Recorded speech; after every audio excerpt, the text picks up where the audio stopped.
അങ്ങയോടുകൂടെ സ്ത്രീകളിൽ അങ്ങ് അനുഗ്രഹിക്കപ്പെട്ടവളാകുന്നു.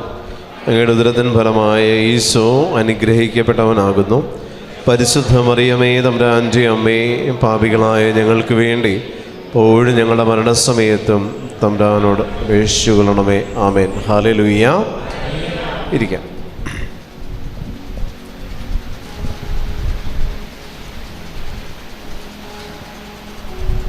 ഈശോയ്ക്ക് നമുക്ക് നന്ദി പറയാം. കർത്താവിൻ്റെ തിരുവചനം കേൾക്കുവാൻ നമ്മളെ അനുവദിച്ചതിനും ഈശോയോടുകൂടെ ആയിരിക്കുവാൻ നമ്മൾക്ക് സാധിച്ചതിനും ഈശോയ്ക്ക് നമുക്ക് നന്ദി പറയാം. ഇത് ആന്തരിക സൗഖ്യ ധ്യാനം. നമ്മളിലുള്ള ആന്തരിക മേഖലകളിൽ ദൈവത്തിൻ്റെ പരിശുദ്ധാത്മാവ് കടന്നു വന്ന് നമ്മൾക്ക് വിടുതൽ നൽകുന്ന ധ്യാനമാണ്. നമ്മളിനി ഉച്ചയ്ക്ക് ശേഷം നമ്മൾ കൗൺസിലിംഗ് സെഷനാണ്, കുമ്പസാരമാണ്. അപ്പോൾ ഈ കുമ്പസാരത്തിന് നിങ്ങൾ കുമ്പസാരം കൂടി കഴിയുമ്പോൾ നമ്മളിലുള്ള ചില മേഖലകൾ, ചില കെട്ടപ്പെട്ട അവസ്ഥകൾ പൂർണ്ണമായിട്ട് മാറ്റപ്പെടും, വിശുദ്ധീകരണം സംഭവിക്കുന്ന സമയമാണ്. അപ്പോൾ നമ്മളെടുക്കുന്ന ക്ലാസ്സുകളിൽ ഏതെങ്കിലും പാപത്തിൻ്റെ മേഖല നിങ്ങളെ സ്വാധീനിക്കുന്നുണ്ട്, അതെന്നെ സംബന്ധിച്ചാണ്, എൻ്റെ കുടുംബത്തിലുണ്ട്, അല്ലെങ്കിൽ എനിക്കിങ്ങനെ ഒരു പാപത്തിൻ്റെ മേഖലയിലൂടെ കടന്നു പോയിട്ടുണ്ടെന്ന് ദൈവം നിങ്ങൾക്കൊരു പ്രേരണ തരികയാണെങ്കിൽ അത് നിങ്ങൾ നോട്ട് ചെയ്ത് പോകണം. വിശുദ്ധ കുമ്പസാരം നടത്താനുള്ള കൃപയ്ക്ക് വേണ്ടി പ്രാർത്ഥിക്കണം. വിശുദ്ധമായിരിക്കണം കുമ്പസാരിക്കേണ്ടത്. ഞാൻ പറഞ്ഞു ഇന്നലെ, കുമ്പസാരക്കൂട്ടിൽ പാപങ്ങൾ മറച്ചു വെച്ച് നമ്മൾ തിരിച്ചു പോരുമെന്നുണ്ടെങ്കിൽ കുമ്പസാരക്കൂട്ടിൽ നിന്ന് നമ്മൾ തിരിച്ചു വരുന്നത് മാരകപാപിയായിട്ടായിരിക്കും. അതാണ് കുമ്പസാരക്കൂട്ടിൽ പാപം മറച്ചു വെച്ചാലുള്ള വിഷയം. അതുകൊണ്ട് വിശുദ്ധമായിട്ടുള്ള കുമ്പസാരമായിരിക്കണം നിങ്ങൾ പ്രതീക്ഷിക്കേണ്ടത്. വിശുദ്ധ കുമ്പസാരത്തിലാണ് വിടുതൽ കിട്ടുള്ളൂ. വിശുദ്ധ കുമ്പസാരം നടത്തുന്നത് നമ്മളാണ് വിശുദ്ധ കുമ്പസാരം നടത്തുന്നത്. അവിടെ ആയിരിക്കുന്ന പുരോഹിതനാകുന്ന ക്രിസ്തു നമുക്ക് പാപമോചനമാണ് കർത്താവ് തരുന്നത്. കുമ്പസാരത്തിൽ ഏറ്റവും കൂടുതൽ റോള് ചെയ്യുന്നത് നമ്മളാണ്, ക്രിസ്തുവല്ല. നമ്മളാണ് അവിടെ എല്ലാം പ്രവർത്തനങ്ങൾ കംപ്ലീറ്റ് നമ്മളുടേതാണ്. ഈശോ നമുക്ക് പാപമോചനം തന്ന് നമ്മളെ സ്വതന്ത്രമാക്കി വിടുകയാണ്. സമാധാനത്തോടെ പോകാനായിട്ടുള്ള കൃപയാണ് അവിടെ നിന്ന് തിരിച്ചു കിട്ടുന്നത്.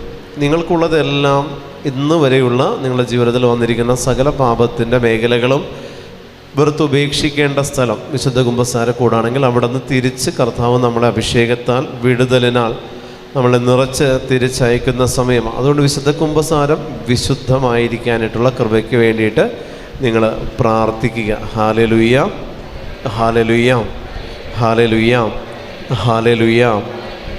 വിശുദ്ധ മത്തായിയുടെ സുവിശേഷം അതിൻ്റെ 5-ാം അധ്യായം. വിശുദ്ധ മത്തായിയുടെ സുവിശേഷം അതിൻ്റെ 5-ാം അധ്യായം 43 മുതലുള്ള തിരുവചനം. അയൽക്കാരനെ സ്നേഹിക്കുക, ശത്രുവിനെ ദ്വേഷിക്കുക എന്ന് പറഞ്ഞിട്ടുള്ളത് നിങ്ങൾ കേട്ടിട്ടുണ്ടല്ലോ. എന്നാൽ ഞാൻ നിങ്ങളോട് പറയുന്നു, ശത്രുക്കളെ സ്നേഹിക്കുവേൻ, നിങ്ങളെ പീഡിപ്പിക്കുന്നവർക്ക് വേണ്ടി പ്രാർത്ഥിക്കുവേൻ. അങ്ങനെ നിങ്ങൾ നിങ്ങളുടെ സ്വർഗസ്നായ പിതാവിൻ്റെ മക്കളായിത്തീരും. അവിടുന്ന് ശിഷ്ടരുടെയും ദുഷ്ടരുടെയും മേൽ സൂര്യനെ ഉദിപ്പിക്കുകയും നീതിമാന്മാരുടെയും നീതിരഹിതരുടെയും മേൽ മഴ പെയ്യിക്കുകയും ചെയ്യുന്നു. നിങ്ങളെ സ്നേഹിക്കുന്നവരെ നിങ്ങൾ സ്നേഹിച്ചാൽ നിങ്ങൾക്കെന്ത് പ്രതിഫലമാണ് ലഭിക്കുക? ചുങ്കക്കാർ പോലും അത് തന്നെ ചെയ്യുന്നില്ലേ? സഹോദരങ്ങളെ മാത്രമേ നിങ്ങൾ അഭിവാദനം ചെയ്യുന്നുള്ളൂവെങ്കിൽ വിശേഷവിധിയായി എന്താണ് നിങ്ങൾ ചെയ്യുന്നത്? വിജാതീയരും അത് തന്നെ ചെയ്യുന്നില്ലേ? അതുകൊണ്ട് നിങ്ങളുടെ സ്വർഗസ്നായ പിതാവ് പരിപൂർണനായിരിക്കുന്നത് പോലെ നിങ്ങളും പരിപൂർണരായിരിക്കുവിൻ. Hallelujah, hallelujah. അയൽക്കാരനെ സ്നേഹിക്കുക, ശത്രുവിനെ ദ്വേഷിക്കുക എന്ന് പറഞ്ഞിട്ടുള്ളത് നിങ്ങൾ കേട്ടിട്ടുണ്ടല്ലോ. എന്നാൽ ഞാൻ നിങ്ങളോട് പറയുന്നു, ശത്രുക്കളെ സ്നേഹിക്കുവിൻ, നിങ്ങളെ പീഡിപ്പിക്കുന്നവർക്ക് വേണ്ടി പ്രാർത്ഥിക്കുവിൻ. പ്രിയപ്പെട്ട ദൈവജനമേ, ഇതാണ് നമ്മളുടെ ഓരോ ധ്യാനത്തിലും കർത്താവ് നമ്മളെ ഈ ഒരു കൃപ തന്നാണ് നമ്മളെ അയക്കുന്നത്. ഞാൻ പറഞ്ഞു വെറുപ്പിൻ്റെ അംശത്തെക്കുറിച്ച്. ആന്തരിക മുറിവ് മറ്റൊരു വ്യക്തിയിൽ നിന്ന് എന്നിലേക്ക് കടന്നു വന്ന് എന്നിൽ കുടിയിരിക്കുന്നതാണെങ്കിൽ വെറുപ്പ്, വിദ്വേഷം, ദേഷ്യം, വൈരാഗ്യം ഇതെല്ലാം ഞാൻ തന്നെ ക്ഷണിച്ചു വരുത്തി എന്നിൽ കുടിയിരുത്തി ഞാൻ അതിനെ വെച്ച് പൂജിക്കുന്ന അരൂപികളാണ് വെറുപ്പിൻ്റെ മേഖല. ഞാൻ എന്നിൽ ഒരു അക്ഷരാപ്രതിഷ്ഠ നടത്തിക്കൊണ്ട് അതിലെ ഞാൻ ആരാധിക്കുന്ന പ്രവൃത്തിയാണ് വെറുപ്പിൻ്റെ മേഖല. ഒരു പ്രതിഷ്ഠയാണ് ശരിക്കും. ദൈവത്തിൻ്റെ ആത്മാവ് കുടികൊള്ളുന്ന എന്നിൽ ഞാൻ പ്രതിഷ്ഠിച്ചിരിക്കുന്ന ഒരു പ്രതിഷ്ഠയാണിത്. ഈ പ്രതിഷ്ഠ വഴി ഞാൻ അതിനെ ആരാധിച്ചു കൊണ്ടാണ് ഇരിക്കുന്നത്. ഈ പ്രതിഷ്ഠ വഴി ഞാൻ ഈ പ്രതിഷ്ഠയെ ആരാധിക്കുന്നുണ്ടെങ്കിൽ അതിൻ്റെ പേരാണ് സ്നേഹരാഹിത്യം, സ്നേഹമില്ലാത്ത അവസ്ഥയെന്ന് പറയുന്നത്. യേശുവിൻ്റെ സ്നേഹം നമ്മുടെ ഉള്ളിലുണ്ടെങ്കിലേ നമുക്ക് അന്യോന്യം സ്നേഹിക്കാനും അനുസരിക്കാനും പറ്റുള്ളൂ. യേശുവിൻ്റെ സ്നേഹം നമ്മുടെ ഉള്ളിലില്ലെങ്കിൽ നമ്മൾ അഭിനയിക്കും, സ്നേഹിക്കത്തില്ല. യേശുവിൻ്റെ സ്നേഹം നമ്മളിൽ നിന്ന് പുറപ്പെടുന്നതാണ് പ്രിയപ്പെട്ട ദൈവജനമേ നമ്മൾ മറ്റുള്ളവരോട് കാണിക്കുന്ന സ്നേഹവും എളിമയും അനുസരണവും വിധേയത്വവും. ദൈവത്തിൻ്റെ സ്നേഹം നമ്മിൽ നിന്ന് പുറപ്പെടുന്നതിൻ്റെ മറ്റൊരു പേരാണ്. അതുകൊണ്ട് നമ്മുടെ ഉള്ളിലുള്ള ദൈവം നിക്ഷേപിച്ച നമ്മുടെ ഉള്ളിലുള്ള സ്നേഹത്തിൻ്റെ ആ ഒരു തലം എന്ന് പറയുന്നത് വെറുപ്പായിട്ട് മാറ്റപ്പെടുമ്പോൾ അവിടെ ഞാൻ വെച്ചിരിക്കുന്ന പ്രതിഷ്ഠയാണത്. അവിടെ ഞാനൊരു പ്രതിഷ്ഠ സ്ഥാപിക്കുകയാണ്. ആ പ്രതിഷ്ഠയ്ക്ക് ഞാൻ പണിതിരിക്കുന്ന ടെമ്പിളാണ് എൻ്റെ ഈ ശരീരമെങ്കിൽ ഈ ടെമ്പിളിനെ ആ പ്രതിഷ്ഠ പിന്നെ ഭരിക്കും. അതാണ് വെറുപ്പിൻ്റെ മേഖല. ഇവിടെ ഈശോ പറയുന്നു, അയൽക്കാരനെ സ്നേഹിക്കണം, ശത്രുവിനെ ദ്വേഷിക്കണം എന്ന് കൽപ്പിച്ചിട്ടുള്ളത് നിങ്ങൾക്ക് അറിയാമല്ലോ. എന്നാൽ ഞാൻ നിങ്ങളോട് പറയുന്നു, ശത്രുക്കളെ സ്നേഹിക്കുവിൻ, നിങ്ങളെ പീഡിപ്പിക്കുന്നവർക്ക് വേണ്ടി പ്രാർത്ഥിക്കുവിൻ. ഇതാണ് യഥാർത്ഥത്തിൽ ക്രിസ്തു നമ്മളിൽ നിന്ന് ആഗ്രഹിക്കുന്ന മേഖല, ശത്രുക്കളെ സ്നേഹിക്കുക. അപ്പോൾ അങ്ങനെ ചോദിക്കുമ്പോൾ ക്രിസ്ത്യാനിയെ സംബന്ധിച്ച് ശത്രുത ഉണ്ടോ എന്ന് നമ്മൾ ചിന്തിക്കും. ക്രിസ്ത്യാനിയെ സംബന്ധിച്ച് എല്ലാവരും നിത്യമായ സ്നേഹത്തിലായിരിക്കേണ്ടവരാണ്. നമ്മളെ സംബന്ധിച്ചൊരു ശത്രുത എന്ന് പറയുന്ന ഒരു മനോഭാവം നമ്മളെ സംബന്ധിച്ചില്ല. എങ്കിൽ പോലും ഈശോ അവിടെ പറയുന്നുണ്ട്, ശത്രുക്കളെ സ്നേഹിക്കുവിൻ. അപ്പോൾ ശത്രുക്കൾ ഉണ്ട് എന്നൊരു വശം ആ വചനത്തിലൂടെ നമ്മൾ സ്ഥിരീകരിക്കുക ചെയ്യുന്നത്. ശത്രുക്കൾ, എനിക്ക് എതിരെ നിൽക്കുന്നവരെല്ലാം എൻ്റെ ശത്രുക്കൾ എന്ന് പറയാൻ പറ്റില്ല. എന്നോട് ദ്രോഹം ചെയ്യുന്നവർ എൻ്റെ ശത്രുക്കൾ എന്ന് പറയാൻ പറ്റില്ല. പിന്നെ ആരാണ് എൻ്റെ ശത്രുക്കൾ? എൻ്റെ ആത്മാവിൻ്റെ അതിൻ്റെ തലത്തിൽ നിന്ന്, ആത്മാവ് ദൈവത്തെ ആരാധിക്കുക എന്ന് പറയുന്ന ആ ഒരു അഭിഷേകത്തിൽ നിന്ന് തന്നെ താഴെ ഇറക്കുന്ന ഒരു ശത്രുതയുണ്ട് പ്രിയപ്പെട്ടവരെ. ഉൽപ്പത്തി പുസ്തകത്തിൽ നിത്യമായൊരു ശത്രുത കർത്താവായ ദൈവം മനുഷ്യന് മേൽ സ്ഥാപിക്കുന്നുണ്ട്. പരിശുദ്ധ അമ്മയും സാത്താനും തമ്മിൽ ഒരു നിത്യമായൊരു ശത്രുത സ്ഥാപിക്കുന്നുണ്ട്. തിന്മയുടെ മേൽ നന്മയ്ക്കുള്ള ശത്രുത എന്ന് പറയുന്നൊരവസ്ഥ. ഈ ശത്രുത നിത്യമാണ്. ഇത് സ്ഥാപിക്കപ്പെട്ട് കഴിഞ്ഞതാണ്. പ്രിയമുള്ളവരെ, ഇവിടെ ഈശോ നമ്മളോട് പറയുന്നത് വെറുപ്പിൻ്റെ മേഖലയെക്കുറിച്ചാണ്. എന്നിലുള്ള എനിക്ക് മറ്റൊരാളോട് ഞാൻ എനിക്ക് തോന്നുന്ന വികാരം, അതായത് മറ്റൊരാൾക്ക് വേണ്ടി ഞാൻ എന്നിൽ സൂക്ഷിച്ചിരിക്കുന്ന ഒരു മാലിന്യത്തിനെ വിളിക്കുന്ന പേരാണ് വെറുപ്പ്. മറ്റൊരു വ്യക്തിക്ക് വേണ്ടി എൻ്റെ ഉള്ളിൽ ഞാൻ സൂക്ഷിച്ചു വെച്ചിരിക്കുന്ന ഒരു മാലിന്യ കൂമ്പാരമാണ് വെറുപ്പ്. ഇതിനു വേണ്ടിയിട്ട് ഞാൻ ഒരു സ്ഥലം തന്നെ അതിനു വേണ്ടി സജ്ജീകരിച്ചിട്ട് കൊടുത്തിരിക്കുക. എൻ്റെ മനസ്സിൻ്റെ, എൻ്റെ ഹൃദയത്തിൻ്റെ ഒരു തലം ഇതിനു വേണ്ടി ഞാൻ മാറ്റിയിട്ടുണ്ട്. എൻ്റെ ഹൃദയത്തിൽ പരിശുദ്ധ അമ്മയെ നമ്മൾ ധ്യാനിക്കുമ്പോൾ അമ്മ എല്ലാ കാര്യങ്ങളും ഹൃദയത്തിൽ സംഗ്രഹിച്ചു എന്ന് പറയുമ്പോൾ ഇവിടെ ഇതിനെ സംബന്ധിച്ചിടത്തോളം അവിടെ ഹൃദയത്തിൽ നമ്മൾ സൂക്ഷിച്ചു വെച്ചിരിക്കുന്നത് ഇത്തരത്തിലുള്ള ഒരു വെറുപ്പിൻ്റെ മേഖലയാണെന്നുണ്ടെങ്കിൽ പ്രിയമുള്ളവരെ, നമ്മിലുള്ള ആന്തരിക മുറിവുകൾക്ക് ഇത് വളം കൂട്ടാൻ ഉപകരിക്കും. നമ്മളിലുള്ള ആന്തരിക മുറിവുകൾ അതിൽ നിന്ന് കൺവേർട്ട് ചെയ്ത് തഴക്കദോഷത്തിലേക്ക് മാറി അത് മാരക പാപാവസ്ഥയിലേക്ക് പോകാനായിട്ട് ഉള്ള ഒരു വളമാണ് മറ്റുള്ളവരോട് നമ്മൾ സൂക്ഷിക്കുന്ന വെറുപ്പ്, അല്ലെങ്കിൽ സ്നേഹിക്കാൻ പറ്റാത്ത അവസ്ഥ എന്ന് പറയുന്നത്. കർത്താവായ ദൈവം നമ്മളെ ഈ ഭൂമിയിലേക്ക് വിട്ടിട്ട് പറഞ്ഞത് പരസ്പരം സ്നേഹിക്കാനാണ്, പരസ്പരം സ്നേഹിക്കാനായിട്ട്. ഈ പരസ്പരം എന്ന് പറയുമ്പോൾ അതിലൊന്ന് ഞാനാണ്, മറ്റത് എൻ്റെ എതിർവശത്ത് നിൽക്കുന്നത് ആരാകണം അതിനെക്കുറിച്ചാണ് ഇവിടെ പറയുന്നത്. അയൽക്കാരനെ സ്നേഹിക്കുക. പരസ്പരം എന്നുള്ള വേർഡിന് അന്ന് ആ കാലഘട്ടത്തിൽ മോശയുടെ നിയമം അനുസരിച്ച് അവർ വിധി എഴുതിയിരുന്നത് അയൽക്കാരനെ സ്നേഹിക്കുക, ശത്രുക്കളെ സ്നേഹിക്കുക. വിജാതീയൻ എന്നുള്ള തലം അന്ന് പറഞ്ഞിട്ടുണ്ട് ശത്രു എന്ന് പറയുമ്പോൾ. പക്ഷേ നമ്മളെ സംബന്ധിച്ച് ശത്രുത എന്ന് പറയുന്നത് ഇല്ലാത്തത് കൊണ്ട് ഈ കാലഘട്ടത്തിൽ നമ്മൾ നിത്യമായി മറ്റൊരാളോട് എൻ്റെ ഉള്ളിൽ നിന്ന് പുറപ്പെടുന്ന വികാരം സ്നേഹത്തിൻ്റേതായിരിക്കണം. അതാണ് 1 യോഹന്നാൻ അതിൻ്റെ 4-ാം അധ്യായം 4-ാം വാക്യം പറയുന്നത്, നിൻ്റെ ഉള്ളിലുള്ളവൻ ലോകത്തിലുള്ളവനേക്കാൾ വലിയവനാണ്.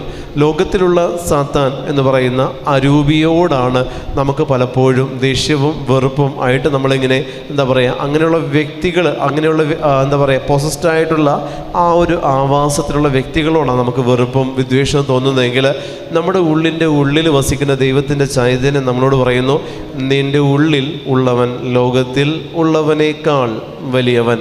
നിൻ്റെ ഉള്ളിൽ ഉള്ളവൻ ലോകത്തിൽ ഉള്ളവനേക്കാൾ വലിയവനാണ്.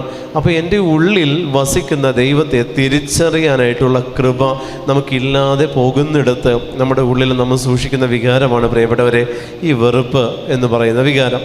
ഇതിനെ നമ്മൾ എത്രത്തോളം താലോലിച്ചുകൊണ്ടിരിക്കുന്നുവോ പ്രിയമുള്ളവരെ, അത് നമ്മളെ നിത്യമായ ഒരു രോഗ അവസ്ഥയിലേക്ക് നമ്മളെ നയിക്കുന്ന ഏറ്റവും പ്രധാനപ്പെട്ട ഘടകമാണ്.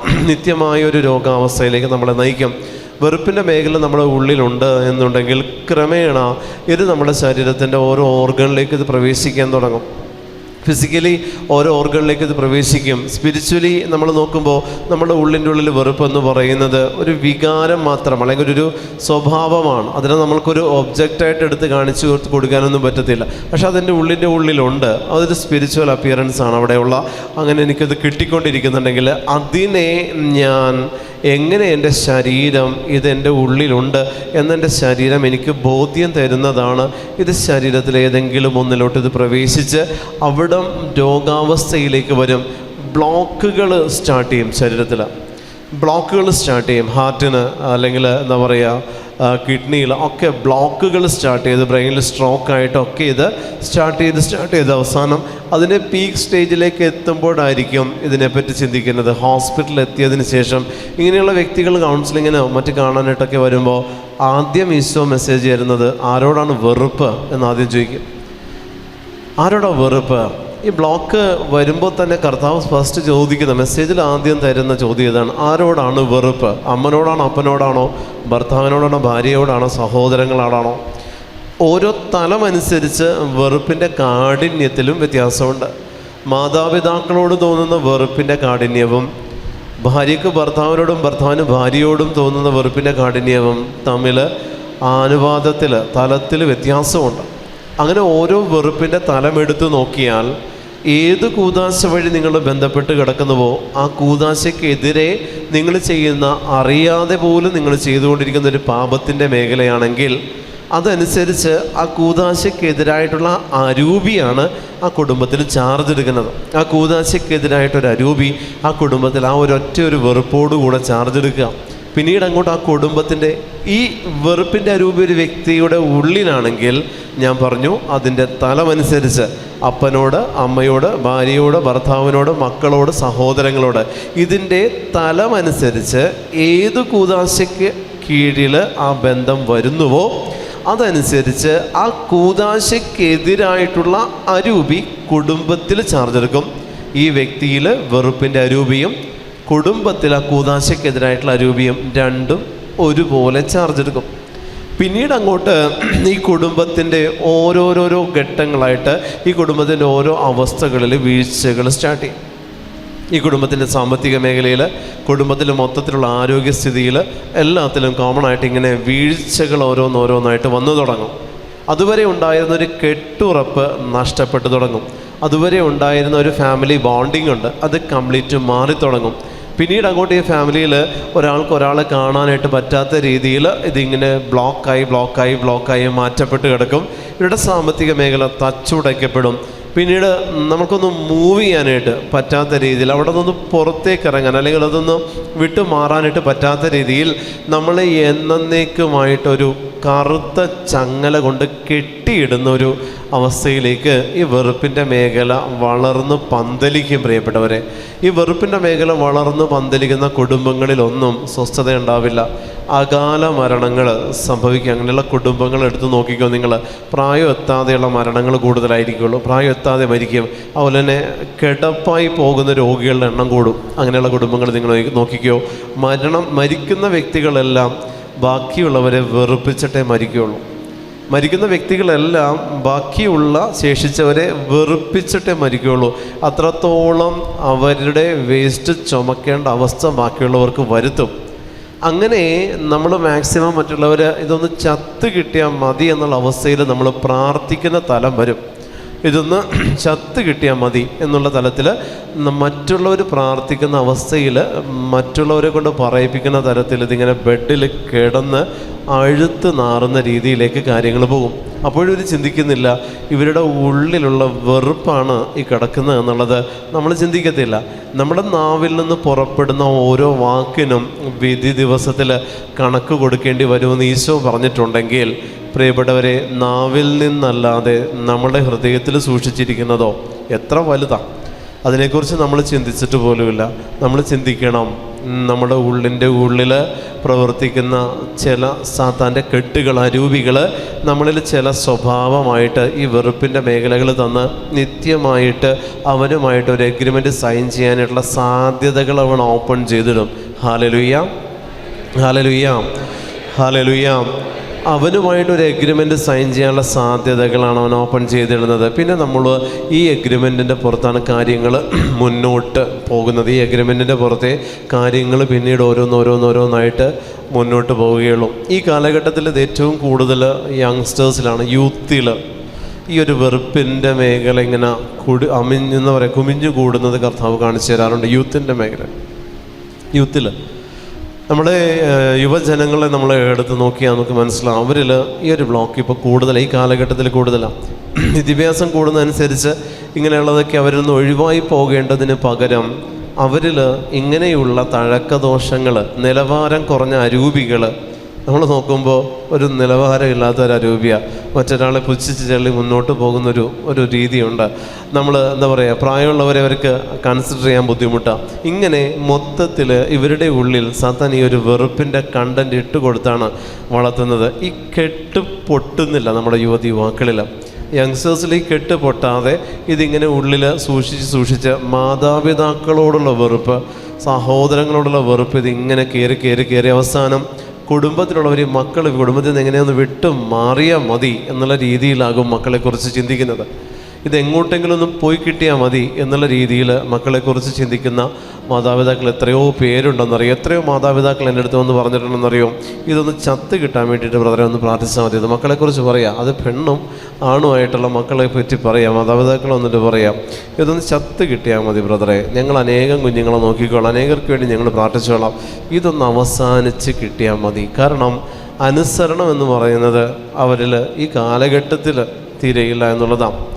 നിങ്ങൾ സാധിക്കുമെങ്കിൽ നമ്മുടെ മക്കളെ സാമ്പത്തികം അനുവദിക്കുമെങ്കിൽ നിങ്ങൾ മെജുഗോറിയയിലേക്ക് വിടണം.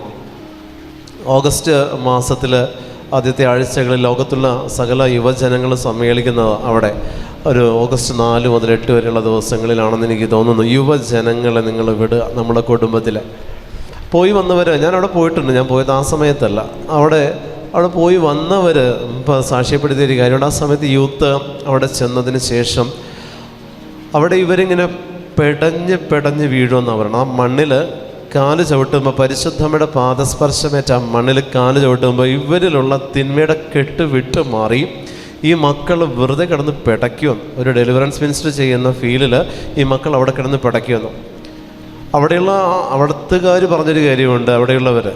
അവർ പറയുന്നത് ഈ ലോകത്തെമ്പാടും നിന്ന് യുവജനങ്ങൾ ഇവിടെ വരുന്നുണ്ട്, പക്ഷേ ഇന്ത്യയിൽ നിന്ന് മാത്രം വളരെ കുറവെന്നാണ് അവർ പറയുന്നത്. ഇന്ത്യയിൽ നിന്ന് മാത്രം വരുന്ന യുവജനങ്ങൾ, ഓരോ കൺട്രിയുടെ റെപ്രസെൻ്റ് ചെയ്തുകൊണ്ട് യുവജനങ്ങൾ വന്ന് അവരുടെ ഫ്ലാഗൊക്കെ പൊക്കി പിടിച്ചുകൊണ്ട് നിൽക്കുമ്പോൾ ഇന്ത്യയിൽ നിന്നും വരുന്ന യുവത്തിൻ്റെ എണ്ണം വളരെ കുറവാണെന്നാണ് പറയണത്.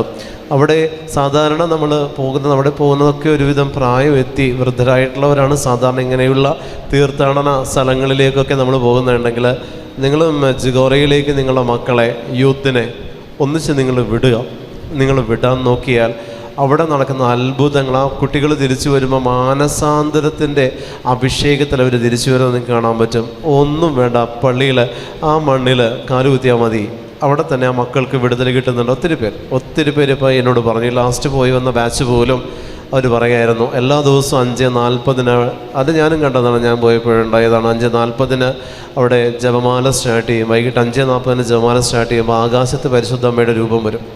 മേഘങ്ങളിൽ പരിശുദ്ധമ്മയുടെ രൂപം ആ സമയത്ത് അവിടെ പ്രത്യക്ഷമാകും ആകാശത്ത്. എല്ലാ ദിവസവും അവിടെ ചെല്ലുന്നവർക്ക് കാണാം. പക്ഷെ അവിടെ പോകുന്നവരിൽ വളരെ കുറച്ച് പേർക്ക് അത് അറിയത്തുള്ളൂ. ആ സമയത്ത് എല്ലാവരും കണ്ണടച്ച് മുട്ടുമെന്ന് പ്രാർത്ഥിക്കുന്നല്ലാതെ മുകളിലേക്ക് തല ഉയർത്തി നോക്കാനായിട്ട് ഈ ഒരു മെസ്സേജ് കിട്ടിയവരെ നോക്കത്തുള്ളൂ. അപ്പോൾ അങ്ങനെ അത്രയും ഒരു അത്ഭുതങ്ങൾ നടക്കുന്നൊരു സ്ഥലമാണ്. അതുകൊണ്ട് തന്നെ ഞാനിത് ഇപ്പോൾ ഈ ഒരു വചനഭാഗത്തിൽ അത് പറയാൻ കാരണം, ഒത്തിരി യൂത്ത് ഡ്രഗിൻ്റെ അഡിക്ഷനിൽ, തെറ്റായ ബന്ധങ്ങളിൽ, തെറ്റായ അവസ്ഥകളിലേക്ക് നമ്മുടെ യൂത്ത് പോയിക്കൊണ്ടിരിക്കുക. ഒരു 50-60 വയസ്സ് കഴിഞ്ഞ ജനങ്ങളെ പിന്നെ നമ്മൾ മൈൻഡ് ചെയ്യേണ്ട. കാരണം അത് നന്നായാൽ ഇത്രയ്ക്ക് ഉള്ളൂ, അത് ഇത്രയും നന്നാവുള്ളൂ. അത് എന്നാലും വീണ്ടും പഴയ പടി തന്നെ വരും. പക്ഷെ നമ്മുടെ യൂത്തിനെ, നമ്മുടെ യങ്സ്റ്റേഴ്സിനെ നമുക്കിപ്പോൾ കൈവിട്ട് പോയാൽ നമ്മുടെ നെക്സ്റ്റ് ജനറേഷനിൽ വിശ്വാസം എന്ന് പറയുന്ന സംഭവം ഒന്നും ഉണ്ടാവില്ല, ബാക്കി ഉണ്ടാവില്ല. നമ്മുടെ യൂത്ത് ഈശോയിൽ നിന്ന് ഇപ്പോൾ അകലാൻ തുടങ്ങിയാൽ, അവർക്കുള്ളത് നമ്മൾ കൊടുക്കാതിരുന്നാൽ, ഇനി ഒരടുത്ത തലമുറയിലേക്ക് വരുമ്പോൾ ക്രിസ്തു ആരാണെന്ന് അവർ നമ്മളോട് ചോദിക്കും. എവിടെയോ കേട്ട് മറന്നൊരു പേരാണെന്ന് അവർ പറയും. ആ അവസ്ഥയിലേക്കാണ് കാലഘട്ടം പോയിക്കൊണ്ടിരിക്കുന്നത്. അതുകൊണ്ട് പ്രിയപ്പെട്ട ദൈവജനമേ, നമ്മുടെ യുവജനങ്ങളിൽ ക്രിസ്തു അനുഭവം ഉണ്ടാക്കേണ്ടത് അത്യാവശ്യമാണ്. ഈ ഒരു മേഖല, സഹോദരനെ സ്നേഹിക്കുക, അല്ലെങ്കിൽ അയൽക്കാരനെ സ്നേഹിക്കുക, അല്ലെങ്കിൽ ശത്രുവിനെ സ്നേഹിക്കുക, ഈ ഒരു അവസ്ഥയിലേക്ക് നമ്മുടെ മക്കളുടെ മനസ്സിൻ്റെ ഉള്ളിൽ ദൈവസ്നേഹത്തെ നമ്മൾ കുത്തി നിറച്ചില്ലെങ്കിൽ, വ്യവസ്ഥകളില്ലാത്ത സ്നേഹത്തെക്കുറിച്ച് അവരോട് പറഞ്ഞില്ലെങ്കിൽ, പ്രിയപ്പെട്ട ദൈവജനമേ, അവർ ഈ സാത്താൻ്റെ അടിമത്തത്തിലേക്ക്, അതിൻ്റെ അവസ്ഥയിലേക്ക് ഈ മക്കൾ പോയിക്കൊണ്ടിരിക്കുക. നമ്മളെ കൈവിട്ട് അവർ ഓടിക്കൊണ്ടിരിക്കുക. പിടിച്ചാൽ പിടി കിട്ടാത്ത തലത്തിലേക്ക് അവർ ഓടിക്കൊണ്ടിരിക്കുക. നമ്മൾ നോക്കുമ്പോൾ ഇപ്പോൾ എല്ലാം ഓക്കെയാണ് എന്നൊരു തോന്നലുണ്ടെങ്കിൽ നാളെ അത് ആവണമെന്നില്ല. അത്രത്തോളം ഉണ്ട് സാത്താൻ്റെ ആധിപത്യം യുവജനങ്ങൾക്കിടയിൽ, അത്രത്തോളം ഉണ്ട് പ്രിയപ്പെട്ടവരെ. അതുകൊണ്ട് യേശുവിൻ്റെ നാമത്തിൽ പറയട്ടെ, കർത്താവിന് വേണ്ടി എന്തെങ്കിലും നിങ്ങൾക്ക് ചെയ്യാൻ ആഗ്രഹമുണ്ടെങ്കിൽ അത് നിങ്ങളുടെ മക്കളെ ആ രംഗത്തേക്ക് ഇറക്കാൻ നിങ്ങൾ അവരെ ഒരു തവണ ഇതുപോലുള്ള സ്ഥലങ്ങളിൽ നിങ്ങൾ കൊണ്ടുവന്നാൽ മതി. ലൂർദിൽ നമ്മൾ ചെല്ലുമ്പോൾ നമുക്കവിടെ ഹീലിംഗാണ് കിട്ടുന്നത്. പക്ഷേ ലൂർദിനേക്കാൾ കൂടുതൽ മെജുഗോറിയിൽ നമ്മൾ ചെല്ലുമ്പോൾ അവിടെ കിട്ടുന്ന മാനസാന്തരം, അത് നിത്യമായ മാനസാന്തരമാണ്. നമ്മളിപ്പോൾ ഒരു ധ്യാനം കൂടി നമ്മൾ മാനസാന്തരപ്പെട്ടു, അതൊരാഴ്ചക്കകം വീണ്ടും പഴയ അവസ്ഥയിലേക്ക് പോകുന്നുണ്ടെങ്കിൽ അവിടെ നിന്ന് നമുക്ക് കിട്ടുന്ന മാനസാന്തരം എന്ന് പറയുന്നത് അത് എവർലാസ്റ്റിങ്ങാണ്. അതങ്ങനെ നിൽക്കും മരണം വരെ. ഈ മക്കൾ പിന്നെ പാപത്തിൻ്റെ നൈമിഷിക സുഖങ്ങളിലേക്ക് പോകാത്ത രീതിയിൽ അമ്മ തന്നോട് ചേർത്ത് മക്കളെ കെട്ടിയിടുന്ന ഒരു തലമാണത്. അതുകൊണ്ട് അത്തരത്തിൽ നിങ്ങൾ ആഗ്രഹിച്ച് നമ്മുടെ മക്കളെ വിടാനായിട്ട് നിങ്ങൾ ശ്രമിക്കുക. Hallelujah, hallelujah, hallelujah, hallelujah, hallelujah, hallelujah. നിങ്ങളെ പീഡിപ്പിക്കുന്നവർക്ക് വേണ്ടി പ്രാർത്ഥിക്കുവിൻ, അങ്ങനെ നിങ്ങൾ നിങ്ങളുടെ സ്വർഗസ്ഥനായ പിതാവിൻ്റെ മക്കളായിത്തീരും. നിങ്ങളെ പീഡിപ്പിക്കുന്നവർക്ക് വേണ്ടി പ്രാർത്ഥിക്കുവിൻ. ഒരു സ്ത്രീ ഒരു തവണ വിളിച്ചിട്ട് എന്നോട് പറഞ്ഞു, ബ്രദറെ പ്രാർത്ഥിക്കണം, ഞാനൊരു 20 ലക്ഷം രൂപ എൻ്റെ സഹോദരൻ്റെ ഭാര്യയ്ക്ക് എൻ്റെ ഭർത്താവും അവനും, അതായത് എൻ്റെ ആങ്ങളെയും അറിയാതെ അവൾക്ക് ഞാൻ പൈസ കൊടുത്തിരുന്നു. അവളെന്തോ ഒരു ബിസിനസ് ചെയ്ത് തകർന്നപ്പോൾ എൻ്റെ കയ്യിലുണ്ടായിരുന്നു, ഞാൻ എടുത്ത് കൊടുത്തതാണ്. ഇപ്പോൾ അവളതെനിക്ക് തിരിച്ചു തരുന്നില്ല. അങ്ങനെ ഒരു പൈസ എനിക്ക് നീ തന്നിട്ടില്ല എന്നാണ് പറയുന്നത്. ഭർത്താവിന് അനുവാദമില്ലാതെ കൊടുത്തതുകൊണ്ട് തിരിച്ച് ചോദിക്കാൻ പറ്റുന്നുമില്ല. എന്ത് ചെയ്യുന്നറിയില്ല. ഇപ്പോൾ എന്നോട് ശത്രുതയാണ് കാണിക്കുന്നത്, പൈസ തരാതിരിക്കാനുള്ള ശത്രുതയാണ് അവൾ എന്നോട് കാണിക്കുന്നതെന്ന് പറഞ്ഞു. ആ സമയം ഞാൻ ഈ സ്ത്രീയോട് പറഞ്ഞത്, ഈശോ പറയുന്നു അവരെ അനുഗ്രഹിച്ച് പ്രാർത്ഥിക്കാൻ. അപ്പോൾ ഇവർ പറഞ്ഞു അതെനിക്ക് പറ്റുമെന്ന് തോന്നുന്നില്ല. അങ്ങനെ ഞാൻ പറഞ്ഞാലും വാക്കുകൊണ്ട് അനുഗ്രഹിക്കാനേ പറ്റുള്ളൂ, മനസ്സുകൊണ്ട് എനിക്ക് അങ്ങനെ അനുഗ്രഹം നേരാൻ പറ്റില്ല. കാരണം അത്രത്തോളം ഞാൻ കേട്ടു. ഞാൻ പറഞ്ഞു വീണ്ടും ഈശോ പറയുന്നു അനുഗ്രഹിച്ച് പ്രാർത്ഥിക്കുക.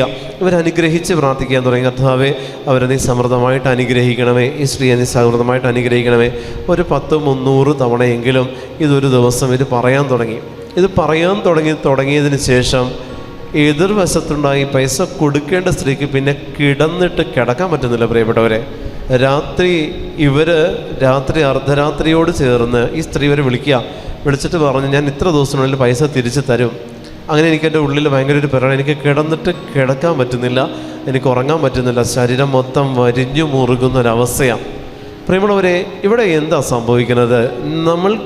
നമ്മളോട് ശത്രുതയുള്ള ഒരു വ്യക്തി, നമ്മളോട് വെറുപ്പ് ഉള്ള ഒരു വ്യക്തിയെ, നമ്മളോട് നിത്യമായിട്ടും നമ്മളെ നശിക്കണമെന്ന് ആഗ്രഹിക്കുന്ന വ്യക്തികളെ ആ ഒരു അരൂപി ആ വ്യക്തിയിലൂടെ നമ്മളോട് ഇത്തരത്തിൽ പെരുമാറുമ്പോൾ ഇവിടെ നിന്ന് തിരിച്ച് അതേ അരൂപിയുടെ പ്രവർത്തനമാണ് ചെല്ലുന്നതെങ്കിൽ അവിടെ നടക്കുന്നത് മുഴുവനും ഞാനും നിങ്ങളും, അല്ലെങ്കിൽ എതിർവശത്തുള്ളവരും നമ്മളും പൂർണ്ണമായും പൈശാചികതയുടെ അധീനതയിലേക്ക് വരും.